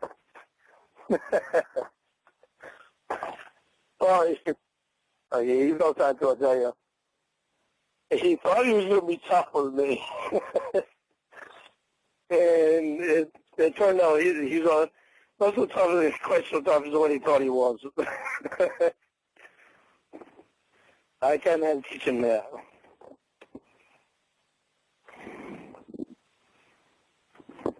What happened? So He pushed you down? I want to get pretty. Look. Huh? He pushed you down? Well, he tried to get control of me physically. How? So I tried How? to control him physically. How? Why do you sound different? Why do you sound different? Indifferent means I'm not interested. I want to know what happened. Is everybody okay? Tell me what happened. Are you recording this? No, Why are you so stupid. indifferent? Are you okay? Yes, she is recording this, Lauren. That's why we're listening to it right now. Call Emma. No. Call Emma and Dan. Call Emma and Dan. Both of them. Why? No. Tell me what's I'm telling going you, on. you better not. What is going on? I am telling you. I am telling you, you better not be fucking recording this shit. Oh, shut up. I'm not. You're so fucking paranoid. Hold on. Too late for that, Lauren. You better not be fucking recording you look at all the this. fucking people that's recording me. Hello? Now this fucking moron thinks I'm recording him just because his brother beat his ass. Wait, what? Yeah. Roy went and pushed Lauren down, and now Lauren's all embarrassed, and he thinks I'm recording him. Ugh. Is everybody okay? I don't know. He won't tell me. Lauren, what's going on? Yeah. He won't tell you either. Oh. Emma. What is happening? Roy did not beat my ass. Okay, what happened? They fought. No, we didn't fight. We got physical, but we didn't fight. I had to put Roy in his place. What? Okay, is everything I had okay? to let him. I had to let him know he wasn't going to act like a fucking jackass in my house. Like you do every day? And then he broke down. He broke down in the garage with me. Oh boy, where's Bunky and all this? All right. Why did you want me to call her so you could tell her your story? What do Because mean you that? don't listen to me. You try to make it dramatic. You try to make it dramatic, Wendy. All I was doing was If Emma's not on, what was happening. if Emma is not on the phone with you, you try to make it dramatic. If Emma is on the phone, she can call. She calms you down so you don't make it so dramatic. I am tired of the dramatic. Emma, all I did was ask, what happened? What happened? I heard Yeah. a scuffle. I heard somebody. What was dramatic about her asking what was going on, Lauren? Can you please explain it to us so we all understand? Like yell, and they're fighting for something, and then I call him back, and he won't tell me what happened, and then he says I'm recording just because I'm asking, and this is hours after he told me you don't even care about me, blah blah blah, and here I am asking what happened. Well, sometimes you fucking make me wonder, okay? The bullshit that you do, I try to tell you not to do it, and you don't fucking listen. Like asking how you are and what happened. That fucking clearly, you don't fucking listen on a lot of shit. Fuck you. That's what I'm saying. If you love me, you would never say fuck you to me. You guys are banned from calling my phone tonight, and I'll talk to you both tomorrow. Fuck you, cut. Stupid I respect it, Emma. pussy lip. I love you, Lauren. Fuck you, fucking bitch ass. Love you too, Emma. Hung up on her. She doesn't love you, Lauren. No, I shouldn't hang up on you. Little word of advice. Whatever. I'm gonna eat spaghetti instead of her bitch ass McGriddles. With their Mexicanity all over them. At all? What? Do you love me at all? Yeah, I love you a lot. That's why I asked what was going on. I love the calls, though. You better calm your ass down. Because your fucking bullshit tantrums, they push me away. Are you fucking kidding? They remind me of that fucking Paul that you were involved with. Who? Paul was a complete... That bullshit pushes me real well. He's an Yeah, asshole. the problem is your tantrums and his tantrums, exactly the fucking same. He's a fucking asshole. I don't like him, and I wasn't hooked up with him. He was introduced into a storyline Daddy, by remember somebody that? else. Yeah. It was part of my agreement. Well, it's not part of your agreement now, so stop it. Well. What the fuck are you talking about? I don't like him, and you're the one who's trying to say that we're connected. Maybe Yell at me, why connected don't with ya? Roy and his asshole with your cock, and that's why you're so secretive. You don't want to tell me what happened. See, Fucking I'm connected with Roy because he's my brother. You fucking brother fucker. My other Well, brother. maybe you're connected with your fucking neighbor. With Spread your your new brother's fucking ass, neighbor. brother fucker. Because you've been flirting with him all day. Nice. Good. You've been Good. showing him your pussy. What? You've been massaging his fucking cock. Because I can come up with stories too. Was I showing you my pussy or massaging your cock? None of them, but you can do one of them if you want. No. See? See how you are? No. Lauren. See how you are? You gotta be encouraged. So when you say that you can if you want, You brought it up, they Lauren. still fucking saying shit. And you promised me to show them your tits. And I promise I'd show you Oh, my yeah. tits. Are you gonna pull them out now? Yeah, I might. My boyfriend's being an asshole. All right, let me see them. You might. Why wouldn't you? You're showing them every other part of your fucking body Can you rub that them? is only supposed to be shown to me. I don't got no other parts of my body that I can feel. You don't have feeling anywhere? Rub them in my face, on your pussy too. I might as well. Fuck you, Lauren. Bye. All right.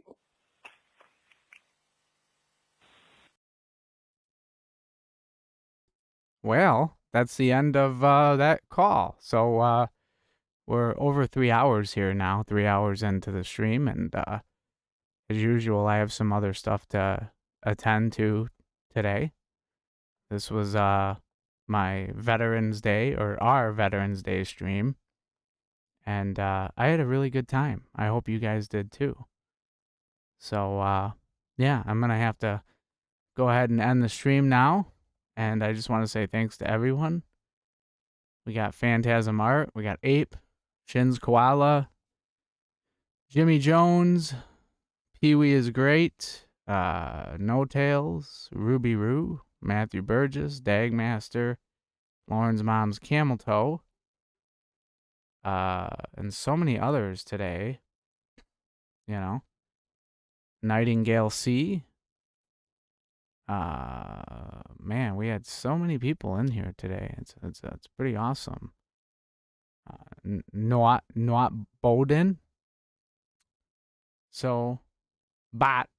Oh yeah, Amanda James. We had her.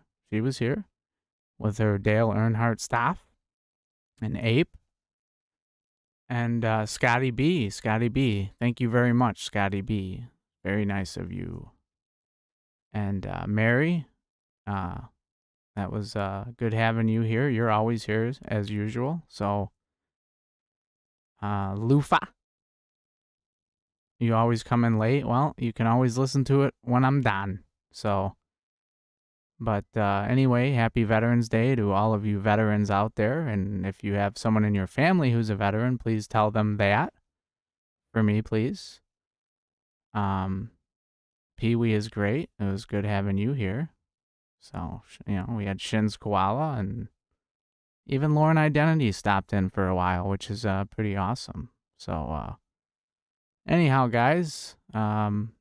Ducey and everyone else, I just want to say thanks again from the bottom of my heart. I love you all. So, I should be doing a stream, I'd say Friday night would be my next stream time. So, that's what I'm going to shoot for. So, anyways, everybody, have a good rest of your day or evening, whatever it is, wherever you are. And I will see you in a couple of days. So, all right, over and out with peace and love.